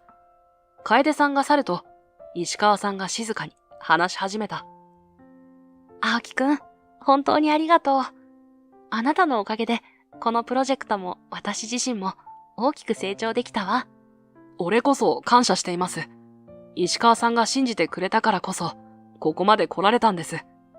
楓さんが特製のカクテルを持ってきた。グラスを合わせると、綺麗な音が響いた。二人で一口飲んだ後、石川さんの表情が少し真剣になった。彼女はグラスを置き、俺の目をまっすぐ見つめた。青木くん、ずっと聞きたかったことがあるの。何でしょうか？俺は少し緊張しながら答えた。石川さんは深呼吸をしてそっと言った。あの時、どうして私をリーダーにするよう言ったの？正直驚いたわ。あなたにとって大きなチャンスだったはずなのに。俺は一瞬言葉に詰まった。石川さんの目には好奇心と少しばかりの不安が混ざっているように見えた。俺はゆっくりとグラスを回しながら言葉を選んだ。石川さんがお父さんのことを教えてくれた夜のことを覚えていますか？ああ、酔いつぶれて眠っちゃったのよね、私。石川さんは少し顔をあからめうなずいた。その夜、石川さんが眠ってしまった後、楓さんから話を聞いたんです。楓さんが石川さんの弟さんであること、それから石川さんと社長、お父さんとの確執についても話してくれました。石川さんがどれだけ苦しんできたかを。楓さんはお父さんの反対を振り切ってバーテンになった。そのせいで会社には顔を出しづらくなってしまった。だからこのバーで姉である石川さんの話を聞いて見守ることしかできない。でも職場で直接石川さんと関わっている俺ならもっと積極的に助けられるはず。そう言って俺に頭を下げてきました。石川さんの目が大きく開いた。そこに涙が浮かんでいるのが見えた。俺はそんな彼女の目をまっすぐ見つめた。だから俺は石川さんにリーダーの座を譲ろうと思ったんです。石川さんの能力を誰よりも信じていたし、石川さん自身に自信を取り戻して欲しかった。石川さんは言葉を失ったように、ただ俺を見つめていた。なんで黙ってたの？俺は少し驚いて身を引いた。楓のこと、父とのこと、全部知ってたのなら言ってくれたらよかったのに。私、ずっと一人で抱え込んで。俺は申し訳なくなって頭を下げた。すみません。でも、石川さんや社長、楓さんのプライバシーだと思って。石川さんは深く息を吐いた。そして、グラスを強く握りしめる。彼女は俺をじっと見つめ、そして、ゆっくりと柔らかな表情になっていった。ごめんなさい、青木くん。あなたの気持ちわかったわ。ただ、驚いちゃって。彼女は静かに言った。俺は小さくうなずく。俺こそもっと早く言うべきでした。俺たちの間に再び沈黙が訪れたが、今度はそれほど重くはなかった。俺は深呼吸をして勇気を振り絞った。今ならすべてを正直に話せる気がした。実は最初、楓さんのことを石川さんの彼氏だと思っていたんです。石川さんと楓さんが仲良く話しているのを見て、勝手にそう思い込んでしまって。え？石川さんは一瞬あっけに取られた表情をしていたが、すぐに笑い出した。まさか、青木くんたら、どういう想像をしていたの？その笑顔を見て、俺の中に温かいものが広がるのを感じた。これまでは、石川さんと楓さんの仲を邪魔しないように、自分の気持ちを抑えていました。でも、もう違います。もう遠慮しません。石川さん、俺はあなたのことが好きです。言葉が口から出た瞬間、時間が止まったように感じた。石川さんの目が大きく見開かれ、頬が赤く染まっていく。青木くん、私もずっと。彼女の言葉が途切れる。俺たちの視線が絡み合い、言葉なしで互いの気持ちを理解し合っていた。ゆっくりと、俺は石川さんの手に自分の手を重ねた。彼女の手は少し冷たかったが、徐々に暖かくなっていく。石川さん、これからは一緒に歩んでいきたい。ええ、青木くん、私も。優しく微笑む石川さんの目に涙が光る。でも、それは喜びの涙だった。俺たちの顔が少しずつ近づいていく。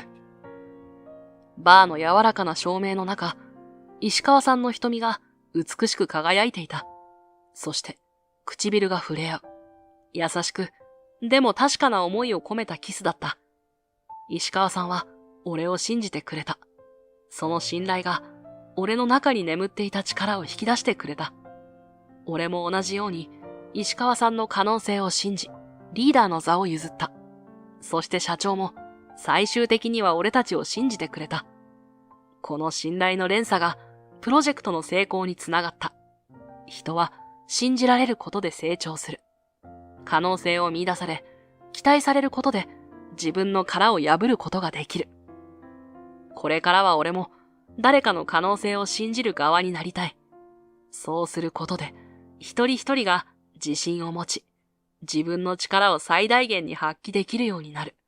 そして社会全体がより良い方向に向かうと俺は信じている。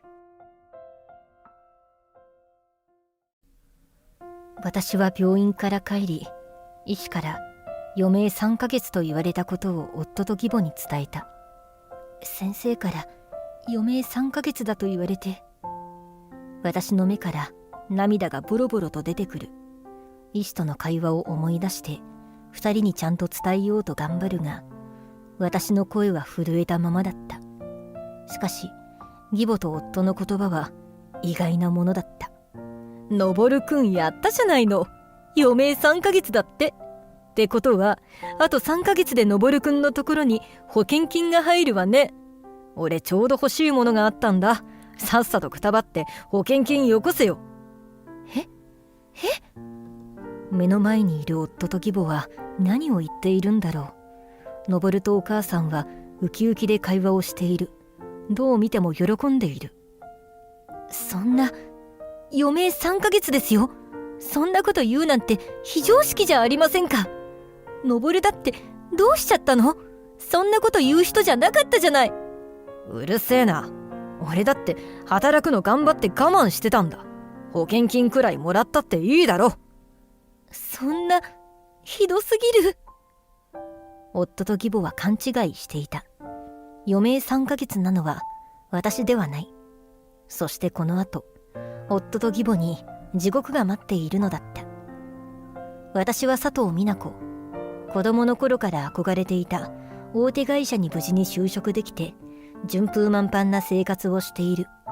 今日も先輩と一緒に一つの大きな仕事が終わったばかりで、気持ちよく帰っているところだ。ふと後ろから聞いたことのある声が私の名前を呼んだ。おーい、美奈子。見知った顔が手を振りながら私に近づいてくる。その姿に私も嬉しくなって手を振った。目の前にいる男性は息を切らしながらも私の横に来て、一緒の方向に歩き出した。ああ、登るも今仕事終わり？そうだよ。今日はタイミングよく一緒に帰れるな。なかなかお仕事の終わりは時間合わないもんね。一緒に帰る。そう、この人は私の旦那さん、登だ。登とは同じ大学だった。登から告白されて付き合うことになった。恋人として付き合って分かったことだけれど、登と登の家族はとっても仲がいい。昨日母さんがさ、今日は母さんと父さんが、デートの最中に話してくれる登の家族はとても楽しそうな家族だった。登の両親が2人で出かけていたことや、登が家族と買い物に行って荷物持ちをした話など、家族の楽しかった出来事をたくさん話してくれる。私は登から聞く家族の話を聞いて仲が良くて羨ましいなと感じていた。そしていつも通りデートをしていたある日のことだ。美奈子の料理食べてみたいな。え？急にどうしたの？俺の母さんがさ、昨日の夕飯に唐揚げを作ってくれたんだけど、母さんの唐揚げってめちゃくちゃうまいんだよな。それを母さんに言ったら、うちの唐揚げの味は他の家庭にも負けない味なのよって言っててさ。でも俺、母さんの料理以外ってあんまり食べたことないんだよね。それで気になっちゃったの？そう、美奈子のご飯だったら俺食べたいし、美奈子と結婚したら毎日作ってもらおうかな。結婚？そんな登の言葉に結婚を意識し始めた私。登はものすごく家族思いだし、普段からこんなにも優しくしてくれる。私も結婚して子供を産んで大切にしてもらえるかもしれない。登みたいな優しい旦那さんだったら嬉しいな。そして私たちはめでたく結婚。卒業後は登も私も就きたかった仕事に無事に就職できた。現在はお互いそれぞれ仕事を頑張りながら登と2人で暮らしている。義両親となった登の家族は話を聞いていた通りの人たちでとても優しい。お母さんのご飯本当に美味しいですね。私大好きです。あら、いいこと言ってくれるわね。登もこんないい子もらって。母さんってば、それ何回目だよ。こんな感じで月に1回は義実家に行って和気あいあいとご飯を食べる仲だ。特にお父さんは私との距離を考えて気遣ってくれている。登との新居を義実家と一息離れたぐらいのところへと進めてくれたのはお父さんだった。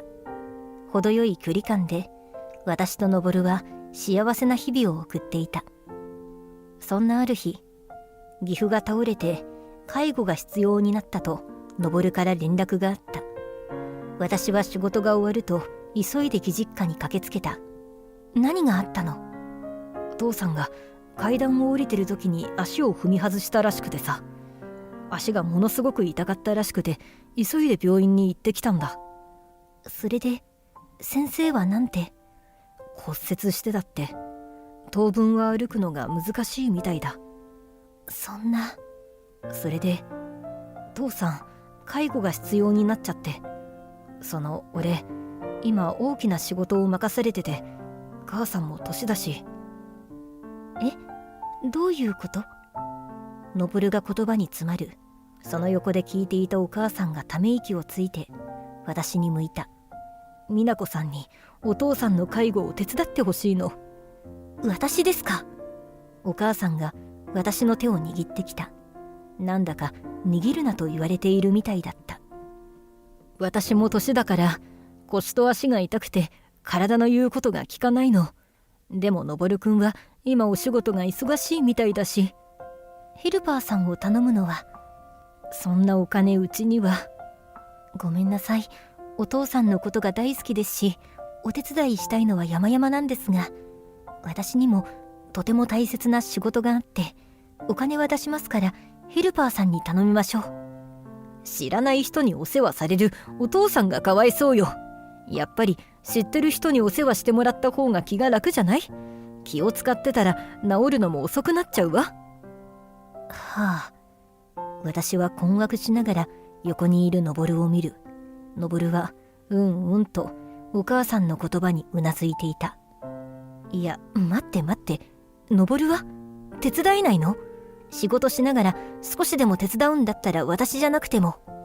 いやいや、俺は今すごい大事な仕事を任されてるんだ。うまくいけば給料も上がるだろうし、美奈子が働かなくても生活していけるよ。え？私の仕事は働かなくてもってどういうこと？そうよ、美奈子さん。お仕事を辞めてもらって大丈夫よ。やっぱり男の子が稼いで女の子は家庭を守らないと。お母さんはいいこと思いついたと言わんばかりに明るい声を上げる。お金といえばずっと前からのぼるくんに言ってたんだけど、これを機に一緒に住むのはどうかしら。同居ですか？その方が家賃もかからないわよ。のぼるくんも賛成してたものね。慌てて私がのぼるの方を見る。のぼるもお母さんの言葉に同調するように私の肩をポンポンと叩いた。私はのぼるに小声で言った。同居なんて話一回も聞いてないよ。いや、ほら、前から母さんが一緒に住みたいって言ってたし、俺たちもこれから子供のために貯金したいだろ。同居した方がいろいろ浮くし。でしょ？決まりね。待ってください。私はまだ。お父さん、美奈子さんがお手伝いしてくれるってよかったわ。私が話を続けようとするが、お母さんは立ち上がってお父さんが寝ていると思われる部屋へ行ってしまった。私はのぼるを睨む。のぼる、私まだいいよって言ってないんだけど。いや、でも母さん一人じゃ介護は難しいよ。母さんも体動かすの大変みたいだし。私言ったよね。憧れて入った会社なの。辞めるなんて無理だよ。しかも同居なんて聞いてないよ。大丈夫だって、父さんが治るまでの辛抱だからさ。介護のメインは母さんがやるって言ってるし、美奈子は少しだけ手伝ってくれればいいから頼むよ。のぼると私の仕事してる時間ほとんど一緒でしょ。お手伝いなんて私の体が持たないよ。母さんも父さんも年だから俺心配なんだよ。子供は俺一人だけだろ。だから特にさ。そんなこと言われたら断れないじゃない。大丈夫、俺も手伝うからさ。俺が仕事休みの日とかは俺に任せてくれればいいし。手伝いは少しだけ。のぼるも手伝う。そうのぼるが何度も繰り返し言うので納得はしていなかったけれど、しぶしぶ私は同意した。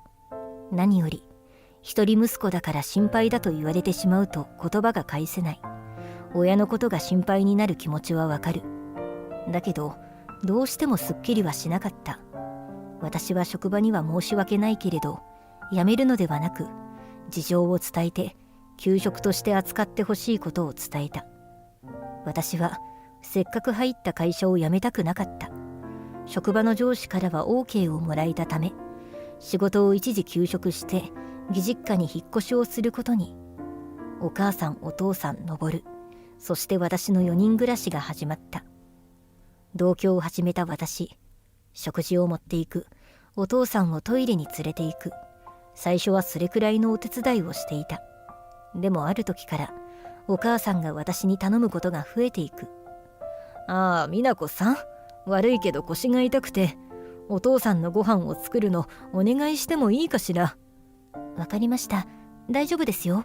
休んでいてください。次の日、美奈子さん、私どうも足が痛くて。お父さんのご飯ですね、作っておきますね。さらに次の日、いたたた、首が。あらやだ、ご飯の話よ。今日のご飯お願いするわね。ちょっと台所に立つのもつらいわ。私たちの分もお願いね。最初こそはお母さんもお父さんの介護を一生懸命にしていたのだが、だんだんと体の痛みを理由に介護をするのは私になっていった。そして介護だけではなく家事もだんだんと私がやっていくことが増えていく。お母さんと私の介護や家事の量が逆転し始めた頃、さすがに約束していたことと違いすぎると感じて、のぼるに相談することにした。仕事から帰ってきたのぼるにお茶を渡しながら今日のことを伝える。登、お母さんのことなんだけど。どうしたんだ？家事とか介護とかちょっと量が多いの。最近は特に。お母さんに登からも言ってくれない？でも母さんは体が痛いんだろ。しょうがないじゃないか。せめて簡単な食器を持っていくとか、お父さんの体を拭くとか。そんなの母さんに直接言ってくれよ。俺は仕事してきて疲れてるんだから。登はそう言うと寝室へ行って布団に潜ってしまった。話を全く聞いてくれない。きっと登も仕事が忙しくて疲れてるのよね。仕事が休みの日に話してみよう。ぐっとこらえた私も茶飲みを片付けて寝室に入る。すでにいびきをかいていた登を見て目頭が熱くなってくる。それでも布団に入ると体は疲れていたようで、私はすぐに眠ってしまった。お母さんの要求は日に日にエスカレートしていった。美奈子さん、掃除がまだ終わってないわよ。ちょっと美奈子さん、料理が冷めてるんだけど、ほこりがまだ溜まってるじゃない。家事に理不尽なことで怒るお母さん。そんなお母さんの味方をする登に見えないところでは、特にお母さんの理不尽な押し付けは強かった。それでも私はお父さんの介護だけは手を抜かなかった。なぜならお父さんはとても優しかったから。美奈子さん、ごめんね。私の世話を押し付けてしまう形になって。そんなお父さん、気にしないでください。私まだまだ力はありますから。お父さんは体が動かないなりに私にとても気を使ってくれる。ある時は無理やりトイレを我慢していた。体に良くないのですぐにそれはやめたけれど、それでもトイレで呼ぶ回数は減っていった。何より何かしたいことがあった時の私を呼ぶ回数さえも減ってしまった。そしてお父さんは毎日欠かさず私にお礼を言ってくれる。美奈子さん、今日のご飯も美味しいね。何を入れてくれたんだい？今日はキノコを刻んで入れてみました。ああ、だから出汁が出てこんなに美味しいのか。ありがとうね。この家族の中で私の料理を毎日褒めてくれるのはお父さんだけだった。しかし頑張って介護をしているのにもかかわらず、お父さんの体調はなかなか良くならない。骨折したところは治ったはずなのに、まだ歩き方がゆるゆるだし、物を持つのも大変そう。まだまだ一人で生活するには危なすぎる。お父さんの体調が芳しくない中、最近はお母さんも出かける回数が多くなった。買い物をしてくれるかと最初は思っていたが、外で友達とランチをして帰ってくるようだった。登もお母さんも日に日に弱っていくお父さんの面倒はもう一切見ていない。お母さんに至っては食事を一緒にとるのが嫌だとお父さんと会うことすら嫌がる。一緒に空気を吸いたくないとボソボソつぶやき、お父さんのことを差別していくようになった。その分お母さんは登を猫可愛がりするようになってくる。ただいま。おかえり登。おかえりなさい登くん。これ見て、登くんが欲しがってた低温調理器よ。お、母さん買ってくれたの？そうよ、ずっと欲しがってたでしょ。ちょうどお買い物行ってたら見つけたのよ。いや、登もお母さんも料理しないのになんで買ってるのさ。こんな感じでお母さんは登の好きなものや登の欲しがっていたものをたくさん買い込んでくるようになってきた。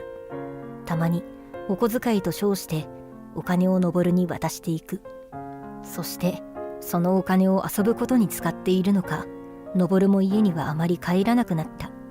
私に最低限の生活費だけ渡して夜遅く帰ってくることが多くなる。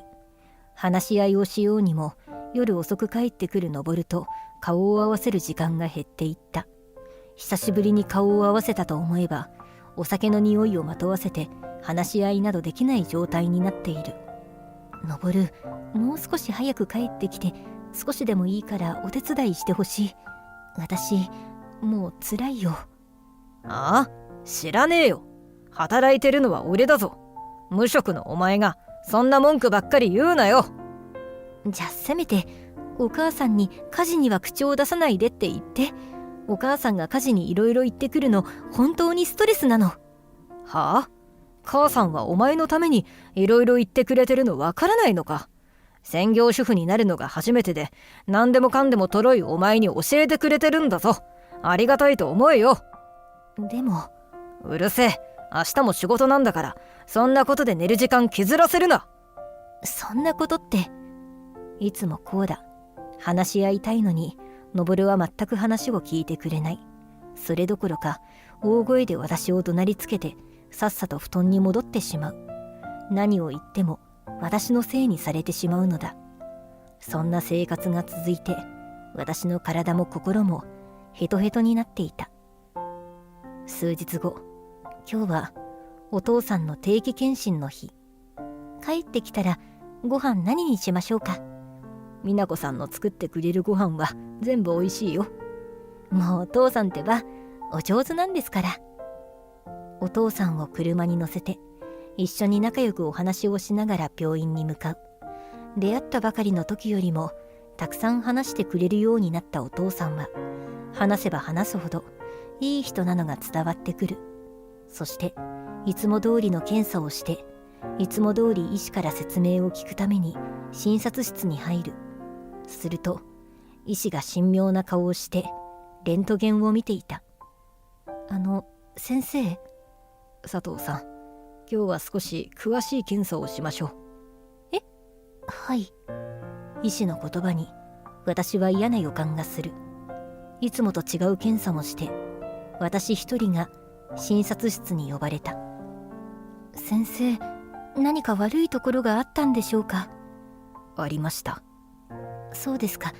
やっぱり入院でしょうか？どれくらい入院になるんでしょう？佐藤さん。落ち着いてよく聞いてください。医師がまっすぐに私を見る。ああ、もうこれはと、私の体から冷や汗がドバーッと出てきた。そして医師からは静かにお父さんの余命が伝えられた。あともって3ヶ月、もう体はボロボロで長くは持たないだろうと。ですので入院をして病院で経過を見るか自宅に帰るかを選べます。ご家族とよく相談をして決めてください。わかりました。医師の説明は簡潔でわかりやすく言ってくれたのだが、とても長い時間のように感じた。帰るためにお父さんを車に乗せる。お父さんにも話さなきゃと思いながら振り絞って声を出した。お父さん、今日先生からお話を聞いたんですけど。ハンドルを握る手が震える。病院を出発しようとしても震える手のせいで事故を起こしてしまわないか心配でいまだに病院の駐車場にいた。ミラー越しに見えるはずのお父さんの顔がなかなか見れない。だがお父さんは私に笑ってそうかそうかと言った。美奈子さん、気を使ってくれてるんだよね。ありがとうね。美奈子さんの様子を見ればわかるよ。私はもう長くないんだろう。お父さん。目頭が熱くなる。ボロボロと涙が出てきてしまう。お父さん、先生が自宅か病院かと。お父さんのお好きにしてください。面倒は私がいくらでも見ます。いやいや、美奈子さんに最後まで迷惑は。私がお父さんのお世話をしたいんです。涙を流しながらお父さんに向いた。見ればお父さんも泣きそうな顔をしている。家にいてお父さんのお世話をしている時が一番心が休まるんです。お母さんものぼるも怒鳴ってこないし、何よりいつも私の料理を褒めてくれて気を使ってくれる優しいお父さんが大好きなんです。私に最後までお世話させてください。美奈子さん、ありがとう。嬉しいよ。車の中でなんとかお父さんと話し合って、お父さんは最終的には訪問介護を選んだ。お父さんの体もずっと外にいたら心配なので、一旦家に帰る。お父さんを部屋まで送り届けた後に、今後必要になるものを買いにホームセンターへ向かった。あれとこれとこれも必要ね。ホームセンターで私はできるだけ泣かないようにと買い出しするもののことを考えた。それでもお父さんの余命宣告がショックで、買い物の袋を持って車に着くと後部座席に乗っていたお父さんを思い出して涙が出てしまう。少しでも落ち着いてから家に帰らないと、またお母さんや登に怒鳴られる。今のままじゃきっと耐えられない。そう思って車の中で深呼吸をした。落ち着いてから車を運転し、家に到着しても玄関に入る勇気が出なかった。登たちにどうやって言おう。でも家族だからちゃんと伝えないと。そんなことを考えながら玄関で気合を入れて私は家に入る。ただいま。おい、遅いぞ。やっと帰ってきたの？お父さん放り出して一体何してたの？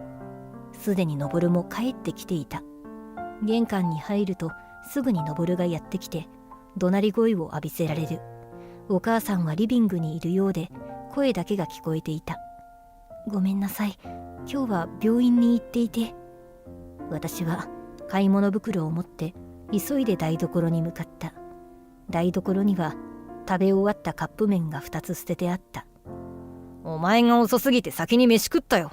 たく使えねえやつだな。美奈子さん、一体どこまで行ってたの？病院に行ってこんなに買い物が遅いなんておかしいじゃないの。どこか寄り道でもしてたんじゃないの？いえ、涙を我慢していた私に遠慮なくぶつけられる怒鳴り声で、私は多くの言葉を出せずにいた。病院に行ったら先生から。もっとはっきり喋れって。先生から余命3ヶ月だと言われて。私の目から涙がボロボロと出てくる。医師との会話を思い出して2人にちゃんと伝えようと頑張るが、私の声は震えたままだった。とりあえず自宅で過ごすことになりました。帰りが遅かったのはショックが大きくて心の整理をしていたんです。ここまで言って涙を拭いて2人の顔を見た。お父さんと話し合いをするのかな。これからのこと話すだろうし、その間にもう少し心の整理をしようかな。しかし2人の顔を見て私が固まってしまった。悲しむ顔をするのかと思っていたが、その正反対でものすごく笑顔なのだ。え、登る？お母さん？登くん、やったじゃないの。余命3ヶ月だって。ってことはあと3ヶ月で登くんのところに保険金が入るわね。俺ちょうど欲しいものがあったんだ。さっさとくたばって保険金よこせよ。目の前にいる夫と義母は何を言っているんだろう。登とお母さんはウキウキで会話をしている。どう見ても喜んでいる。そんな、余命3ヶ月ですよ。そんなこと言うなんて非常識じゃありませんか。登だってどうしちゃったの？そんなこと言う人じゃなかったじゃない。うるせえな。俺だって働くの頑張って我慢してたんだ。保険金くらいもらったっていいだろ。そうよ、支えてたのは登くんなんだから。でも大丈夫よ、登くん。あと3ヶ月の我慢よ。そんな、ひどすぎる。翌日、お母さんと登と会話をしてからどうやって寝たのか頭が覚えていない。いつもよりも遅い時間に起きてしまって、ぼーっとしている頭を慌てて起こし台所に急ぐ。すると人気が全くないことに気づいた。お母さんも登も家にいなかった。2人を気にしている暇もなく、朝ごはんを作りお父さんのもとへと行く。お父さん、入りますね。あ、おはよう美奈子さん。おはようございます。朝食持ってきました。今日は私の分も持ってきたので2人で食べましょう。今日もありがとう美奈子さん。こうしていつも通りにお父さんのご飯を用意して一緒にご飯を食べ始める。お父さんは余命宣告を受けたばかりだと思わないくらい優しい笑顔で私とお話をしてくれた。ご飯を食べ終わり、食器を片付けようと部屋を出る直前にふとお父さんが廊下を見る。そういえば静かだけれど母さんと登はどこか出かけたのか？それは。私は言葉に詰まる。二人の言っていたことをお父さんに伝えるのはやめた。今日はどうやら朝早くからお出かけしたみたいですね。登も仕事が忙しそうだったので。そうかそうか。では片付けと掃除してきます。何かあったら呼んでくださいね。ありがとう。お願いするよ。私は少し足早でお父さんの部屋を出た。言えないよ。お母さんも登もあんなことを言ってたなんて。そして昼が過ぎ日は暮れ、夜になるとやっとお母さんと登は帰ってきた。夕ご飯の支度をしようとすると、お母さんの服からはニンニクの匂いとお酒の匂いがした。おかえりなさ。この匂い、焼肉ですか？あら、美奈子さんいたの。夕飯はいいわよ。登くんと焼肉食べてきたから。夕飯いらないって連絡来てませんけど。遅く帰ってきてる時はご飯いらないくらい理解しろよ、とろいな。まったく空気も読めない子ね。お母さんと登は吐き捨てるように言うと部屋に行ってしまった。温めたばかりの2人分の晩ご飯が虚しく台所に残っている。私はそれを見てため息をついた。その日からお母さんと登は家にいる時間が少なくなっていった。ご飯を食べてきたり、週末に旅行へ行ったりと、お母さんと登の2人で出かけることが多くなった。それでも顔を合わせるたびに怒鳴り声を上げ、私に文句を言い放つ。顔を見るのも疲れてきてしまった。お父さんの介護をしている最中に2人の話題は出なかったが、そのことをお父さんはうすうす気づいているようだった。ある日、登と母さんはまた出かけたのか？そうなんです。お父さんがぽつりとつぶやく。目の前のお父さんはもう寝たきりの状態になっていた。お父さんの体がどんどん動かなくなってきてる。登もお母さんも全然話し合いしている様子がない。お父さん、もう一度あの二人に話してみます。私が決心したようにお父さんに伝える。するとお父さんは首を振った。そして私の手をぎゅっと握って真剣な顔をしていた。いや、あの二人はもう気にしないでくれ。それより美奈子さん、話があるんだが。その日はお父さんとずっとある話をしていた。数日後、夜、台所を片付けて寝ようとすると、登とお母さんが大きな荷物を抱えて玄関にいた。また旅行かと思って見てみると、荷物の量が多い。その量は、美奈子か。俺たち今からハワイ行ってくるから。ハワイ？私は大声を上げて驚いてしまう。夜だったのを思い出して慌てて声の音量を下げる。ハワイってどれくらいかかるのよ？2週間くらい行ってくるわ。それまでに家の掃除サボらないでよね、美奈子さん。お母さんがそう言うと登は玄関を開けて大きな荷物を車に積み出す。私に一度も振り返ることなく2人はさっさと出かけてしまった。大人になってよく親と2人でハワイに行くな。玄関の鍵を閉めて家の中を見渡した。まあでも2人がいないおかげで家事が楽なのよね。ゴミも散らばらないし、ご飯も用意しなくていいし。お父さんに2人のことはもういいと言われたあの日から、私は登とお母さんのことを放っておいていた。あの言葉のおかげで私は心が軽くなったかもしれない。2人から文句を言われても怒鳴られても何も言わずにはいはいとだけ返事をしていた。こうして心に余裕ができたのもあって、お父さんと過ごす日が多くなってきた。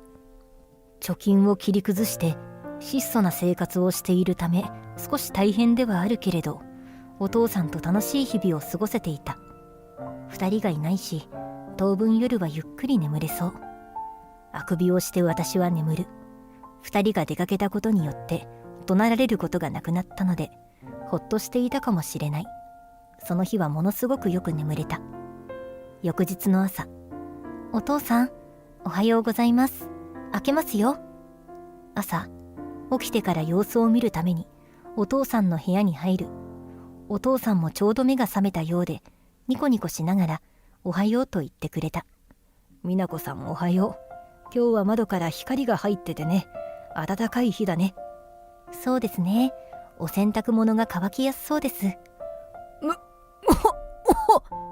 お父さん、大丈夫ですか？急にお父さんが激しい咳を繰り返した。お父さんの顔が真っ青になっていく。すぐ救急車呼びますから。いつでも電話できるようにと手元に持っていたスマホを取り出して救急車を呼ぶ。訪問介護の先生にも急いで電話をしてお父さんを病院に連れて行った。他にご家族の方は急いでお電話お願いします。はい。救急車に乗っていたスタッフさんに言われて、震える手で登とお母さんに電話をかける。何度も何度もかけるが2人とも全く電話に出る気配がない。そうこうしているうちに病院に到着した。ガラガラっと担架を走らせる音が響く。お父さん、しっかり、お父さん。病院に着いて担架で運ばれるお父さんに声をかけ続ける。その手では登に電話をずっとかけ続けていた。何度電話をしても出ない登に私は悲しみよりも怒りを抱く。しかし医師が来て私ははっと我に返った。先生、お父さんは？全力で手を尽くします。でも覚悟はなさってください。先生が集中治療室にお父さんを連れて行く。集中治療室の前で再び2人に電話をかけた。何度も何度も電話をかけて、何回目かわからない時にやっと登の声が聞こえた。ふざけんなよ、旅行中だぞ。そんな何度もかけてくるな。それどころじゃないの。お父さんが大変なの。はあ？父さん、何言ってるんだよ。言ったじゃない。お父さんも長くはないかもしれないって。え？余命3ヶ月ってお前のことじゃないの？は？そんなわけないでしょ。私が怒鳴ると登は電話の向こうで絶句してしまった。すぐにノイズ音が聞こえて、私の声よりも大きなお母さんの怒鳴り声が聞こえる。ちょっと美奈子さん、お父さんがどうしたの？容体が悪化したんです。早く帰ってきてください。どういうことなの？だからお母さんにも話したじゃないですか。お父さん余命3ヶ月だって。そんなの聞いてないわよ。あなた私たちを騙したのね。この馬詰め、ふざけんじゃないわよ。そうだそうだ、人間のすることじゃない。登とお母さんが電話越しで私に怒鳴る。プチン。私は今までの我慢していたことが全てなだれ込むように感情が溢れ出した。何が騙したよ。お父さんの様子を見ればわかることでしょ。それをあなたたちはお世話をしないだけじゃなく、見ようともしなかっただけじゃない。言いたいことがたくさんあった私は病院の中にいるのも忘れて大声を上げてしまった。もっと言ってやろうと口を開きかけたが、集中治療室のドアが開いて医師が私を呼んだ。佐藤さん。はい、今行きます。医師に呼ばれた私は登との電話を切る。スマホをバッグに入れて医師と一緒にお父さんの元に向かった。お父さん。ベッドに横になっているお父さんが私を見つけるとほっとしたような顔をした気がした。美奈子さん、ありがとう。美奈子さんのおかげで幸せだったよ。お父さん、そんな、私の方こそいろいろお世話になりました。ありがとうございます。本当の娘みたいだった。ありがとう。美奈子さんも幸せにね。お父さんはそう言った後に目をつぶってしまった。その後、お父さんの目は開くことはなくて、私は膝から崩れ落ちてしまった。静かに息を引き取ったお父さん。私はお父さんの手をずっと握っていた。数時間後、病室で医師とお話をしてお父さんを連れて帰る。私が家に帰って少しすると、慌てて玄関が開き、登とお母さんがドスドスと入ってきた。鬼のような形相をしながら二人は私に詰め寄ってくる。あなたね、お前な。登、離婚して。二人が話を始める前に私は登に向かって言い放った。はあ？今そんな話をしてる場合じゃないだろ。お前父さんが危ないなんて言ってなかったじゃないか。俺たちを騙しやがってこの人殺し。登はいつものように私を怒鳴る。しかし今日の私は違った。離婚届を机の上に出して登にペンを渡す。私の欄はもう書いてあります。あとはあなたのサインだけ。今ここで書いてください。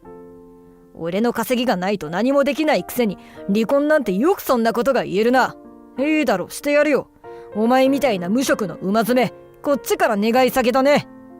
登は私からペンを奪い取って離婚届に記入をした。私の目の前で見せつけるように書いた後に乱暴にペンを机に置く。私は書類を確認すると、それを持って用意していたカバンにしまう。二人は慌てていて気づいていなかったが、私はすでに荷物をまとめ出ていく準備をしていた。それに驚いたような顔をしていたお母さんだったが、すぐにふんと鼻を鳴らして私を睨んでくる。あんたにはずっと騙されていたわ。最初から私は怪しいと思ってたのよね。顔も見たくないからさっさと出て行きなさいよ。言われなくてもそのつもりです。お母さんが早口で私に言う。私はそんなお母さんの言葉を気にせずにそのまま家を出た。仮で契約しているアパートへと向かう。この状態でもまだあの人たちはお父さんのことを聞かないのね。呆れた。翌日、私は新しい生活に向けて仮に住んでいるアパートでいろいろなことを片付けたり始めたりしていた。そんな中、私のスマホが鳴る。画面には登の文字があった。私は電話をスルーして手を動かしたが、登からは何度も何度も電話が来た。あまりにも多いので仕方なく登の電話に出る。おい、どういうことだよ。もしもし、何いきなり。ふざけんじゃねえ。父さんの遺産が1円も入らねえじゃねえか。名前が全部お前の名前になってる。お父さんが亡くなった次の日に遺産の確認をしたの。この人たち本当にお金ばっかりね。私はため息をついて怒りを抑えられない登に伝えた。お父さんの意思で、お父さんがまだ元気なうちに弁護士立ち会いのもと遺言書を作成しました。なんでそれを俺たちに言わなかったんだ。お父さんがあなたたちは呼ばないとおっしゃったので、弁護士さんからもお話をされませんでしたか。弁護士って言ってるやつに確かに言われたけど。もごもごと登が言う。そんな登の横に元義母もいたのか。ちょっと貸してという元義母の声が遠くから聞こえてくる。ちょっとあんた、うちの人をたぶらかしたわね。お父さんに色気なんて使って汚らわしい。使ってませんよ。理由も弁護士さんから伺っておりませんか。お父さんからも私からも説明していただくようにお願いしていると思います。この弁護士は何言ってるかわからないわよ。家族じゃないあんたがもらえて、家族の私たちがもらえないなんておかしいじゃない。その理由もお伝えするのをお願いしてあります。それと。何よ、まだ何かあるの。その弁護士さんからまた連絡が行くと思いますけど、今までの暴言やいびりで精神的苦痛を受けましたので慰謝料請求しますから。はあ？登と元義母の声が重なって聞こえた。そう、お父さんが私にあの二人はもういいと言ったあの日から、お父さんにいろいろ教えてもらっていたのだ。お父さんが亡くなる前。いや、あの二人はもう気にしないでくれ。それより美奈子さん、話があるんだが。はい、何でしょうか。美奈子さん、母さんにも登にもひどい仕打ちを受けているだろう。特に暴言はひどいだろうに。え、知ってらしたんですか。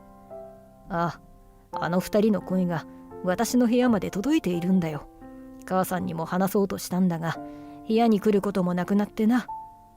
全く止められなくて、美奈子さんを助けられなくて本当に申し訳ない。そんな。お母さんがお父さんの部屋に近づくことも減ってきてしまって、むしろ力のない私がお父さんの役にも立ててないんじゃないかと。そんなことないよ美奈子さん。私は美奈子さんがいてくれて本当に助かってるんだ。本当の娘のように思っている。お父さん。それでなんだが、少し前から知り合いの弁護士さんに話をしててな。慰謝料を請求できるかもしれないから、録音をしておくといいと教えてもらったんだ。慰謝料ですか？でもお父さんの家族ですし。私のことは気にしないでくれ。あんな恥ずかしい行いをしている登と母さんを見ると私も恥ずかしい。いいかい、遠慮せずにきっちり払ってもらいなさい。いつかあのバカ息子と離婚して家を出て新しい生活をいいスタートにするためにきっちりもらっておきなさい。お父さんが言うならわかりました。こうしてあの日から私は2人の暴言をたくさん録音をしていたのだ。録音をしているという意識から2人の暴言が少し気にならなくなった。おかげで証拠がたくさん取れたのだ。お父さんは生前私に幸せになってほしいと言ってくれた。だからあなたたちとはきっぱり切りをつけたいと思います。いや、待ってくれ美奈子。俺は今後は私と連絡をする際は弁護士さんを通してお願いします。説明があると思いますが、直接連絡を取ろうなんて思わないでください。それでは。美奈子。登の声が聞こえたが、私は電話を切る。そのまま登の電話番号と元義母の電話番号を着信拒否に設定した。その後はすべて弁護士さんにお願いしている。お父さんが紹介してくださった弁護士さんはとても頼りがいのある方で、丁寧な仕事をしてくれている。おかげで私のもとにはお父さんの希望通りに遺産と慰謝料が振り込まれた。後に弁護士さんから聞いた話によると、私が余命3ヶ月と勘違いした2人は遺産を当てにしていたらしく、旅行やご飯などで遊びに行っていたお金はほとんど借金であったことが判明した。散財した借金と私に対する借金もあるせいで大変な生活をしているようだ。家を売って今は狭いアパートの中2人で暮らしているという。あんなにも仲が良かった登と元義母は毎日喧嘩が絶えないらしい。登に至っては私とどうしても連絡を取りたいらしく、共通の友人を使って私の連絡先を聞いているが、友達はみんな登のしたことを知っているため、私の連絡先は伏せてくれている。それどころか未だに私を探していることを白い目で見られているくらいだ。私はお父さんが残してくれたお金でマンションを買って仕事を再開した。元いた職場はずっと私を給食扱いにしてくれていて、無事に帰ってこれたのだ。上司に状況を伝えて復帰したい旨を話したところ、快く受け入れてくれた。仕事はほとんど最初からになってしまっているが、好きな仕事を続けられることが何よりも嬉しい。あの家族を見て、人を見下して生きることは本当に醜いことだと知った。そして他人をないがしろにすると、それはいつか自分に返ってくる。人には優しく大切にして生きていこうと思った。お父さん、見守っていてくださいね。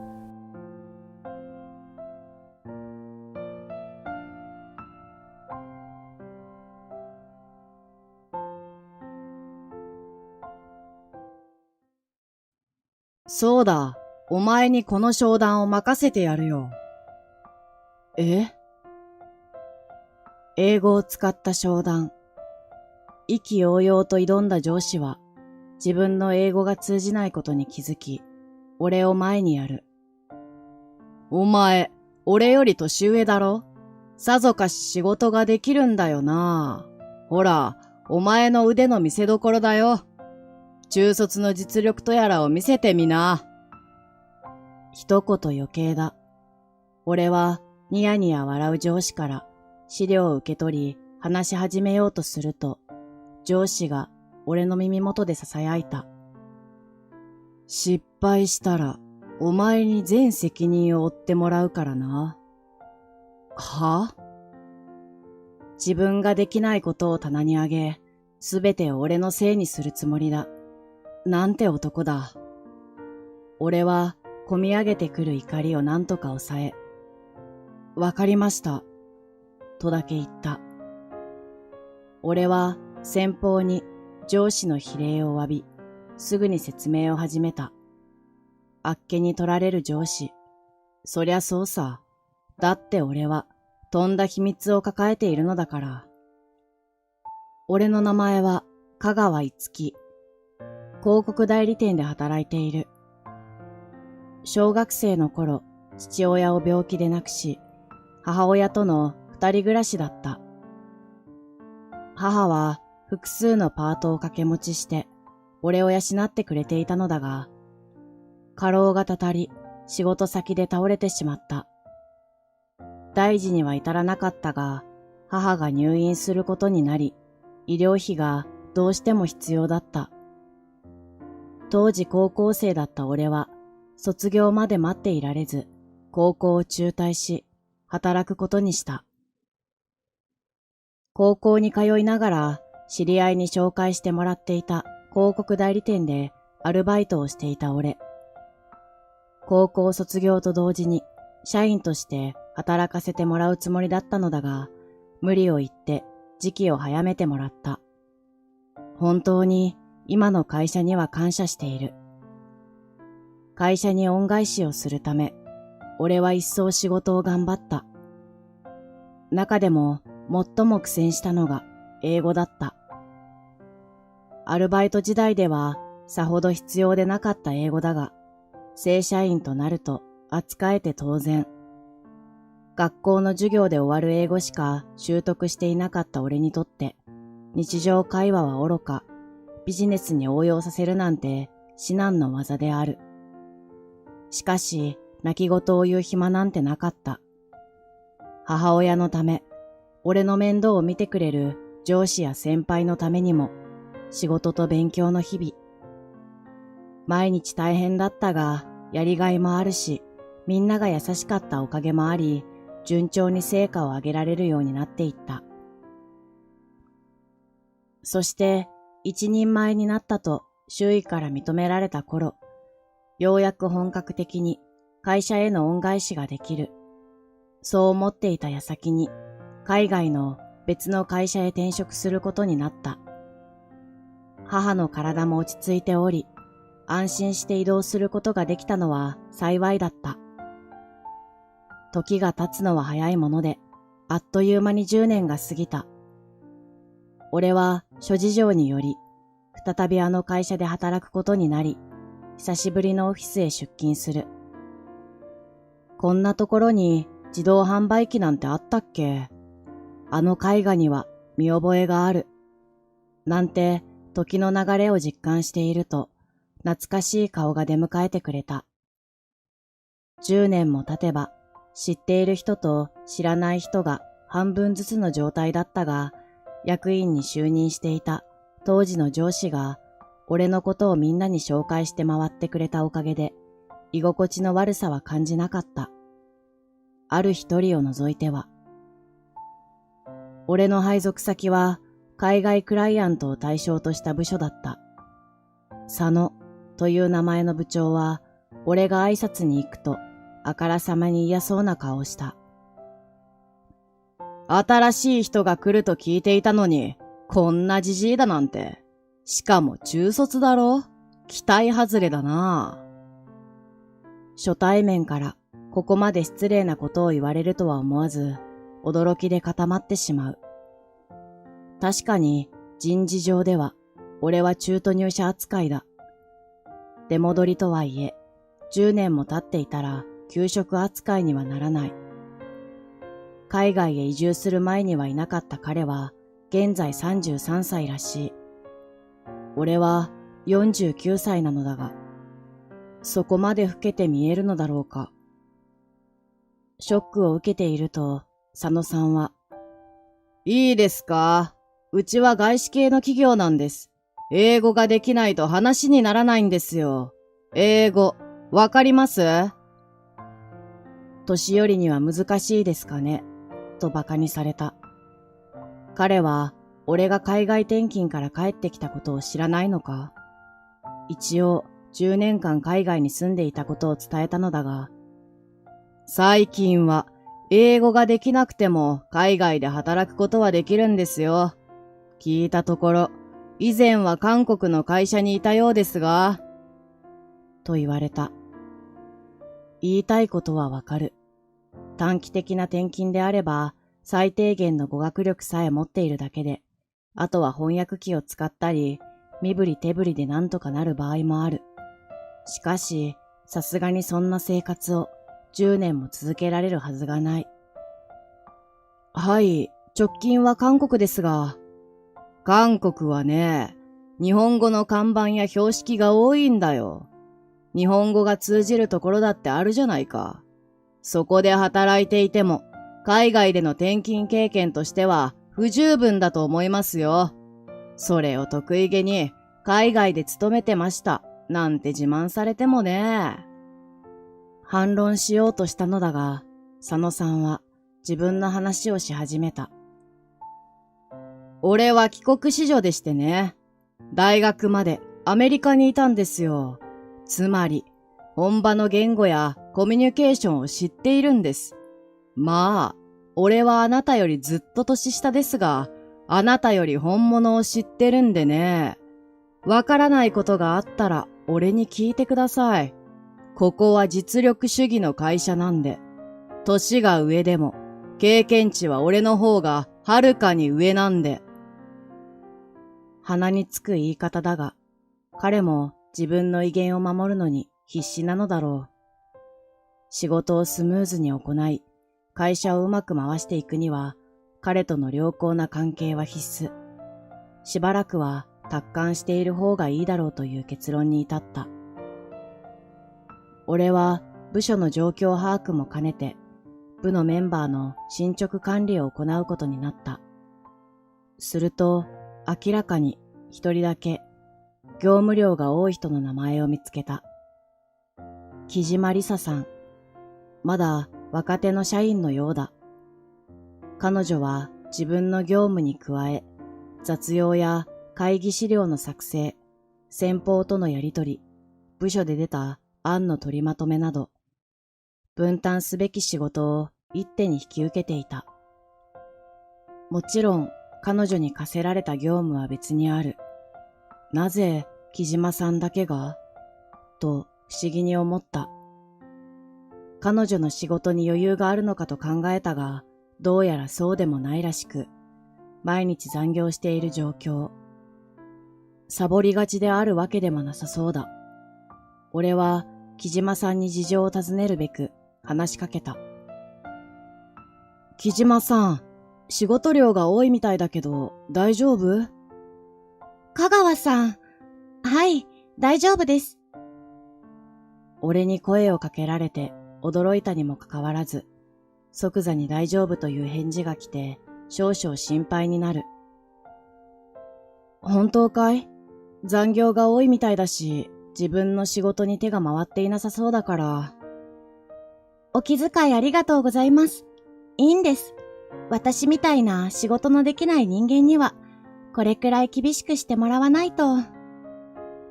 その言葉に面食らう。仕事のできない人間。彼女が本当にそうなら、この業務量を回すことができるはずがない。いくら残業をしているとはいえ、さばききれるとは到底思えない量なのだから。君は十分仕事ができる人間だと思うんだが、誰かにそんなことを言われたのか？はい、佐野さんに。そんな予感はしていた。プライドは高く、自分より下だと判断した相手をとことん下げようとしているのだろう。君がこんなにも雑用を押し付けられているのも彼の仕業か。一人でこなす内容ではないだろうに。はい、お前は無能なんだから、他の社員の手を煩わせないよう、雑務は全部行うようにと。ついため息が漏れてしまった。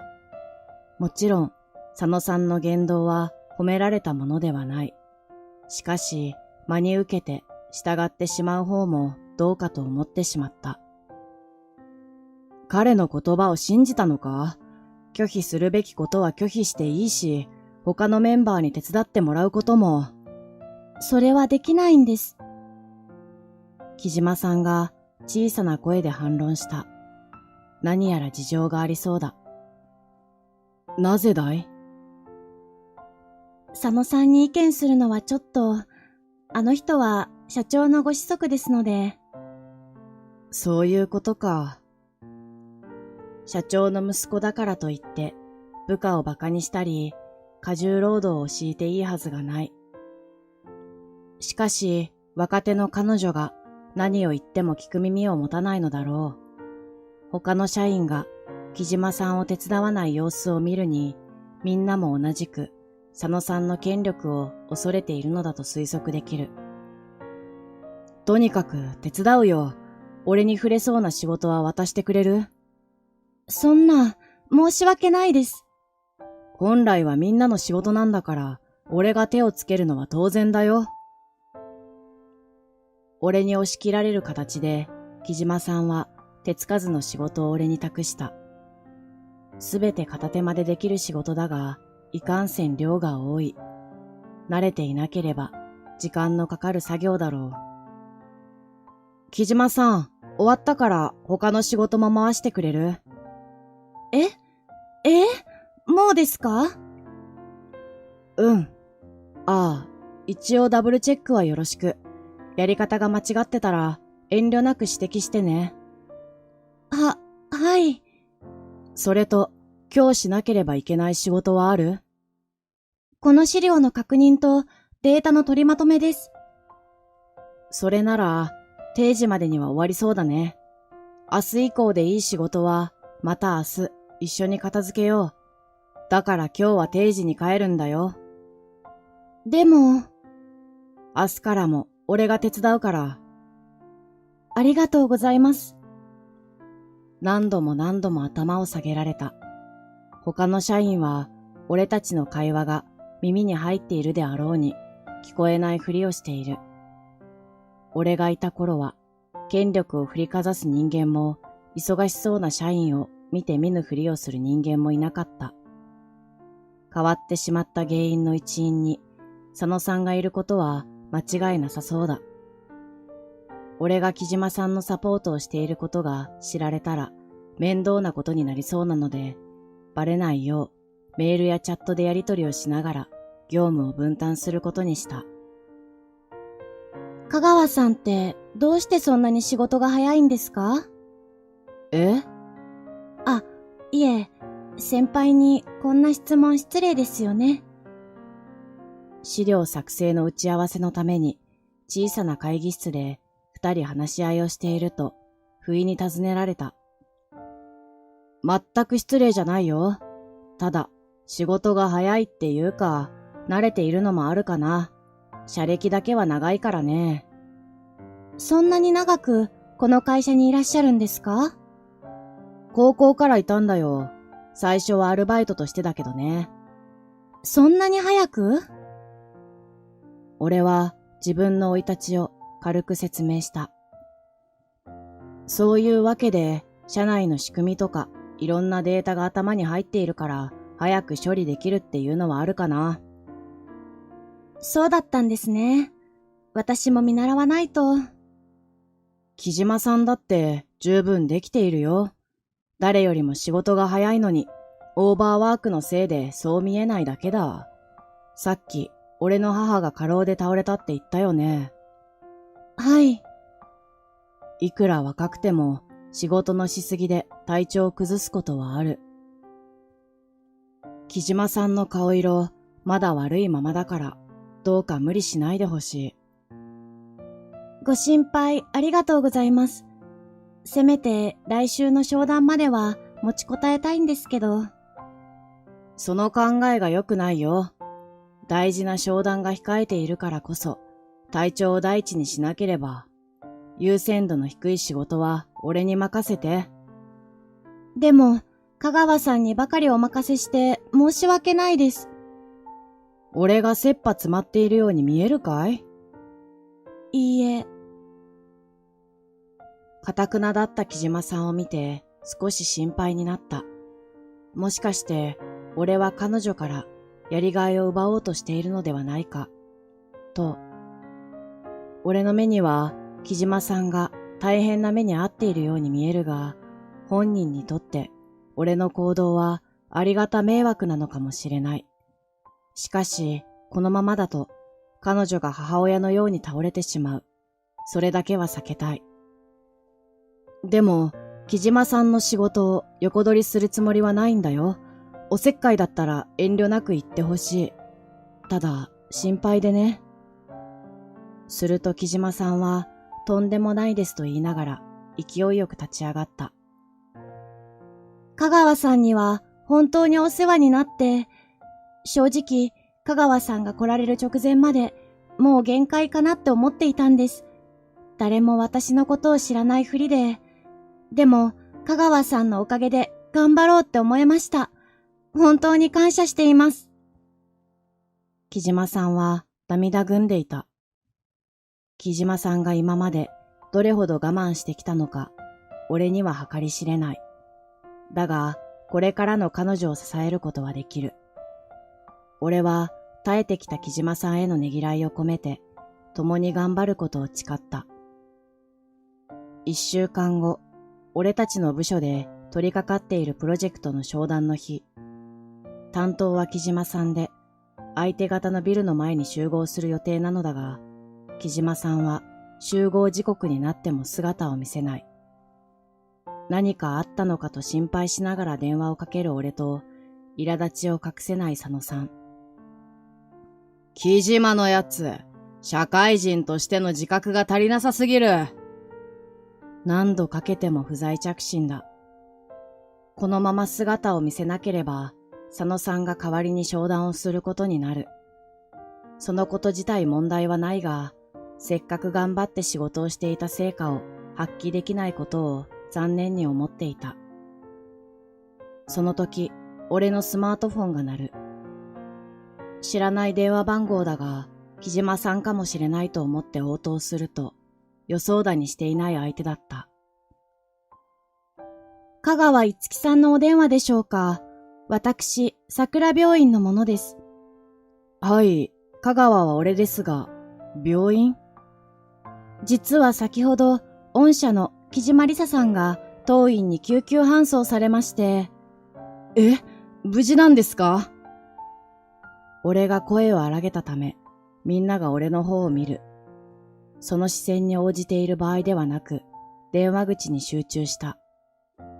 はい、今は意識もしっかりされております。よかった。木島さんは集合場所への道すがら突然倒れたらしい。近くにいた人が救急車を呼んでくれ、近くの病院へ運ばれたそうだ。倒れた原因は貧血。ストレス性のものだろうという診断らしい。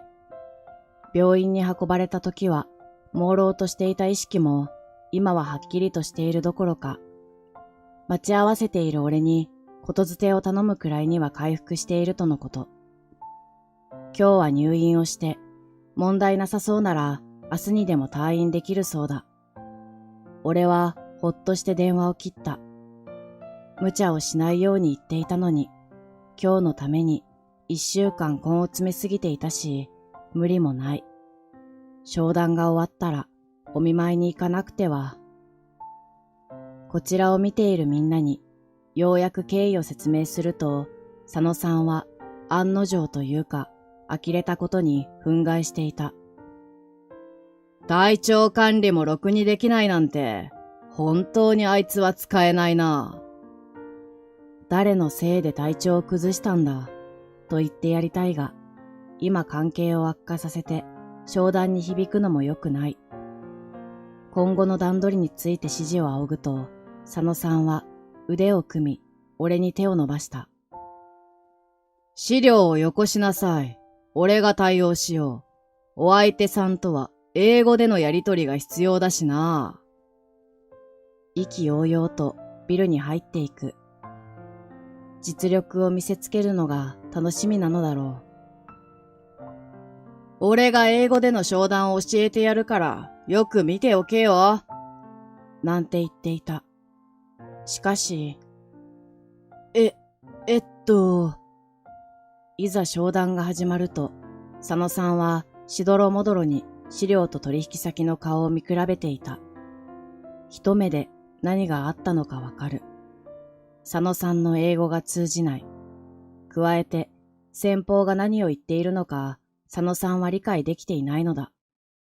互いに首をかしげ、周囲は不安そうに自分たちの代表を見ている。帰国子女じゃなかったのか？向こうが呆れてため息をつき始めた。聞いている限りでは、佐野さんの英語力が不十分なのだ。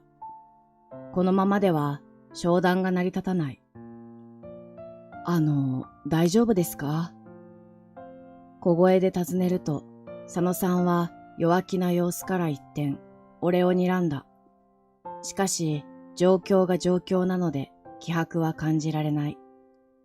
大丈夫なわけないだろ。先方に英語が通じないんだぞ。英語が通じないのは先方じゃなくて、なんだ？もしかして代わりに商談がしたいのか？そういうわけでは。偉そうに口出しするくらいなんだから、実力があるってことだよな。そういうことなら任せてやってもいいぞ。佐野さんは俺を先方の前に座らせながら、口元に笑みを浮かべた。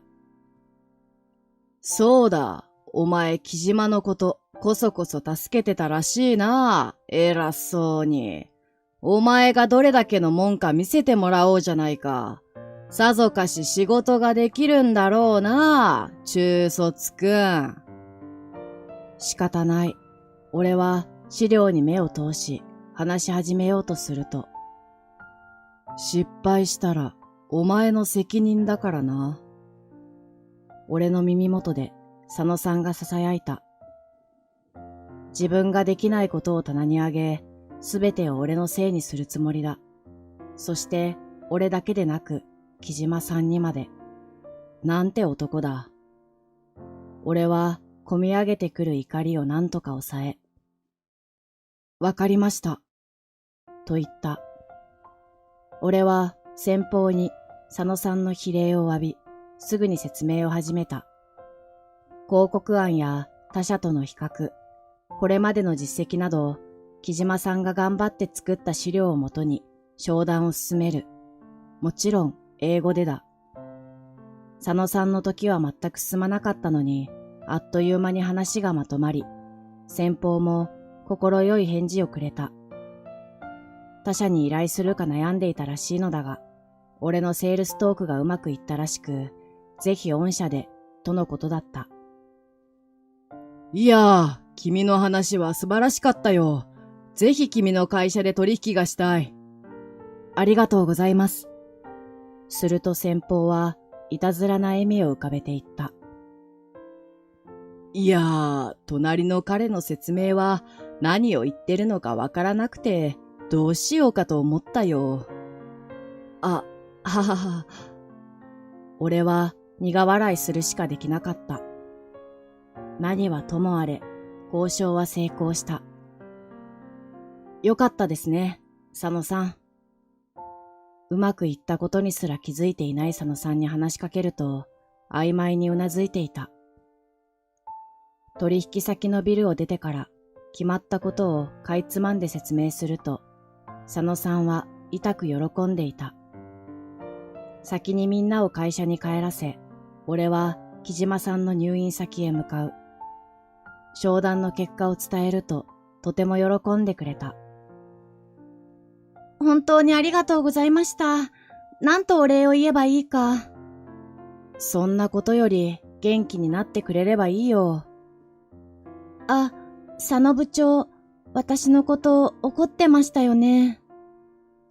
明日お説教だろうな、と憂う木島さん。そっちは大丈夫。木島さんの心配しているようにはならないよ。どういう意味ですか？まあ、明日になればわかるさ。それより自分の体の心配をしなよ。今日はゆっくり休みなさい。布団をかけてあげると、木島さんの顔が赤いことに気がついた。免疫力が低下しているだろうし、風邪をひいているのかも、と思い、体温を測らせたが、平熱で安心した。帰社すると、すでに話が通っていたのか、社長が俺たちの部署に来ていた。香川さん、この度はお疲れ様でした。大口契約を掴んでくれた。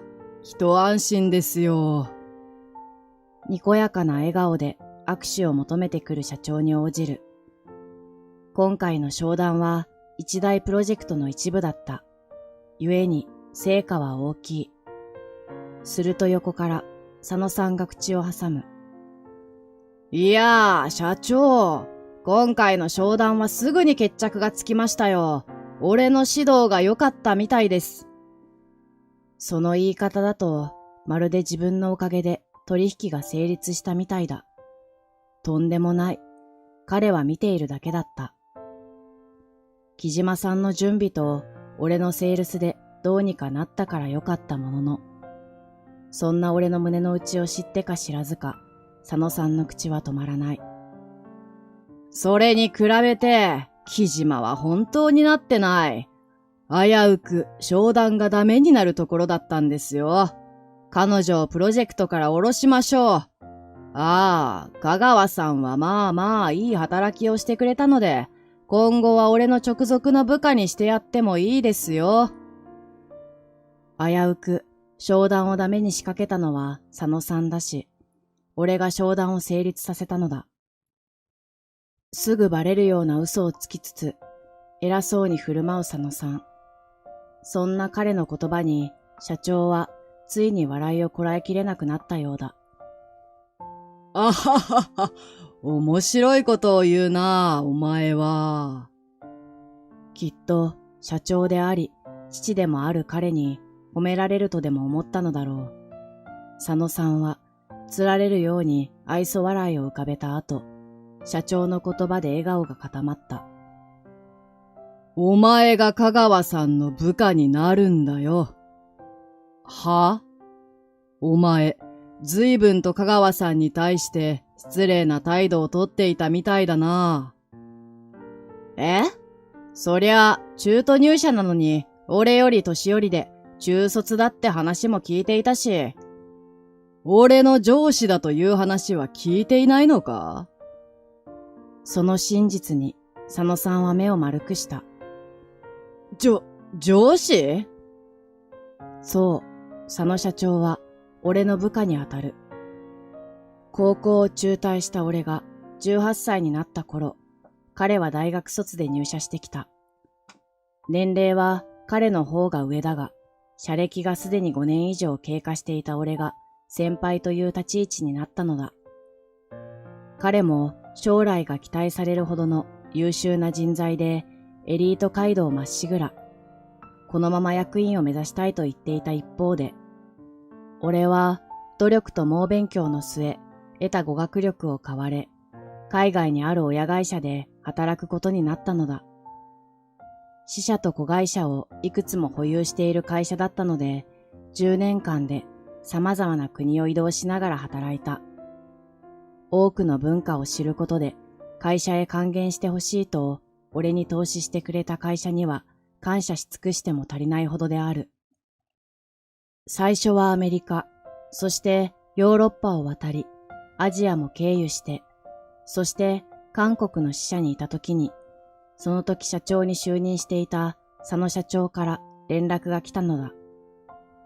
最近うちの業績が振るわない、先輩の力を貸していただきたいと。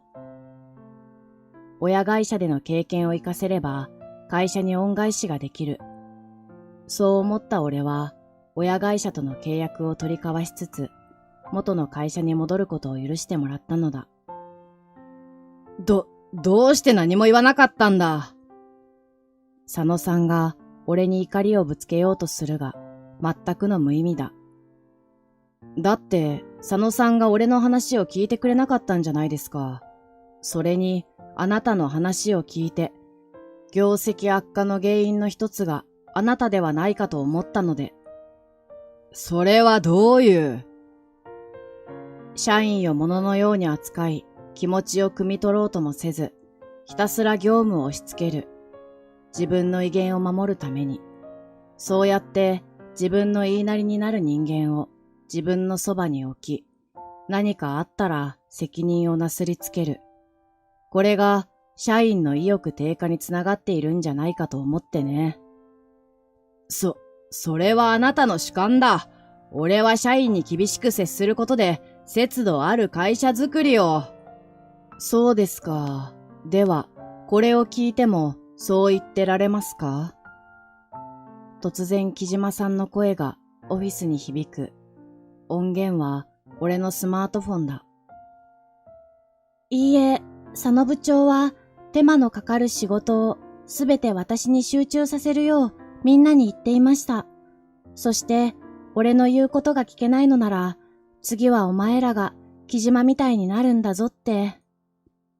実は彼女に頼んで病院から証言をしてもらっている。他の社員に絶対木島を手伝うんじゃないぞ、とも。そんな中でも私を気遣って手伝ってくれた人たちは、佐野部長に叱られ、圧力をかけられ、疲れてしまって辞めてしまいました。そういう人を何人も見てきました。こんなのデタラメだ。佐野さんが抗議するが、他の社員の目を見れば明らかだ。誰もが佐野さんに同調せず、木島さんの言葉にうなずいている。なるほど。お前をこの会社に入れるんじゃなかったな。佐野社長が渋い顔で自分の息子を見ている。詳しい調査はこれから行うが、まさかこんな身近に原因がいたとはな。みんなすまなかった。頭を下げる社長にみんなはどうしていいかわからない。ただ一人。何言ってるんだ。俺は間違っていない。と言い続けている佐野さんだけは白い目で見られていた。その後、佐野さんの権力行使がどんどん明るみに出てきた。木島さんへの対応も氷山の一角だったらしい。多くの社員のやる気をそぎ、パフォーマンスを下げた佐野さんは降格処分になった。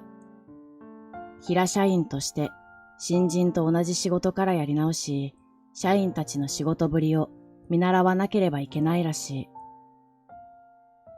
香川さん、お茶です。どんと音を立てて机の上に置かれた湯飲み。佐野さんが勢いよく置いたせいで少し中身がこぼれた。彼は反省するどころか、こうして周りに嫌がらせと憂さ晴らしをしている。そんな彼を更生させるのも上司となった俺の仕事だ。佐野さん、そういえば帰国子女だと言っていたけど、話すのは苦手なんですか？以前の商談のことを思い出したのだろう。苦い顔をしている。向こうの大学を出た俺に、そんなこと、失礼じゃないんですか？でも、実際会話ができなかったじゃないですか。それは。きっと、佐野さんは、ライティングとリーディングの能力は素晴らしいんでしょうね。俺に褒められるとは思っていなかったのだろう。戸惑った表情を浮かべている。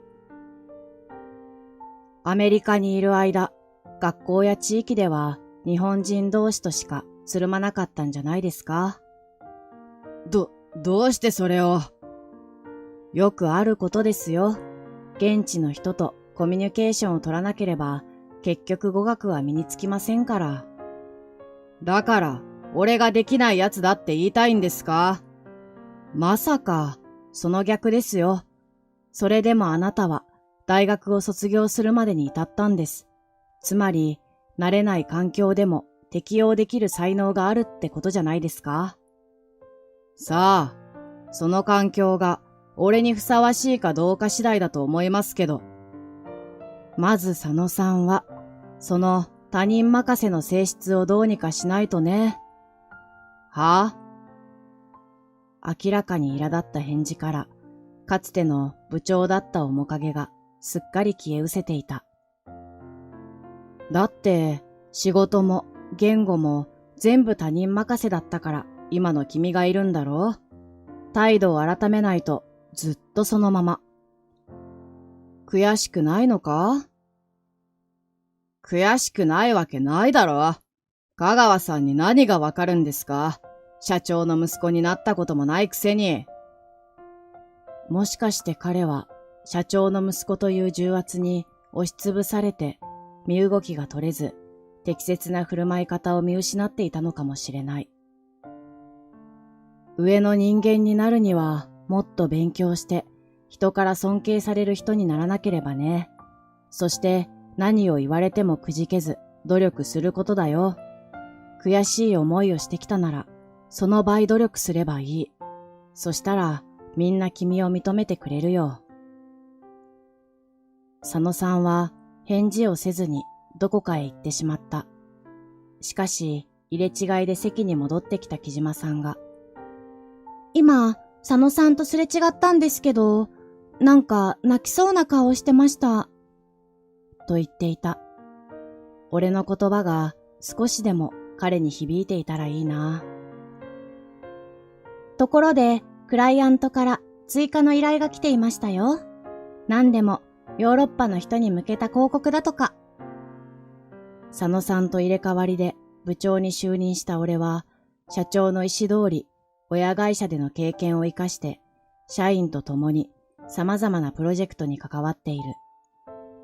業績は以前より上向いているらしく、これからが力の入れどころだ。それと、今夜のお店、香川さんの好きなイタリアンにしましたよ。楽しみですね。こっそり耳打ちしてくる木島さん。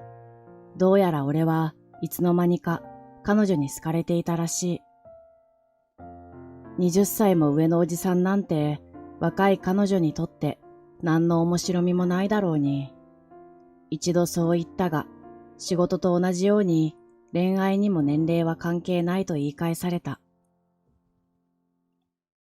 確かに年上だとか年下だとかで人の優劣が決まるわけではない。等しく相手を尊重し、誰もが自分の力を発揮できる場こそが会社なのだと俺は思っている。何年生きたかではなく、何を学び、何を感じ、どう生かすか。それを今の社員に考えてもらうことも上司としての仕事の一つだ。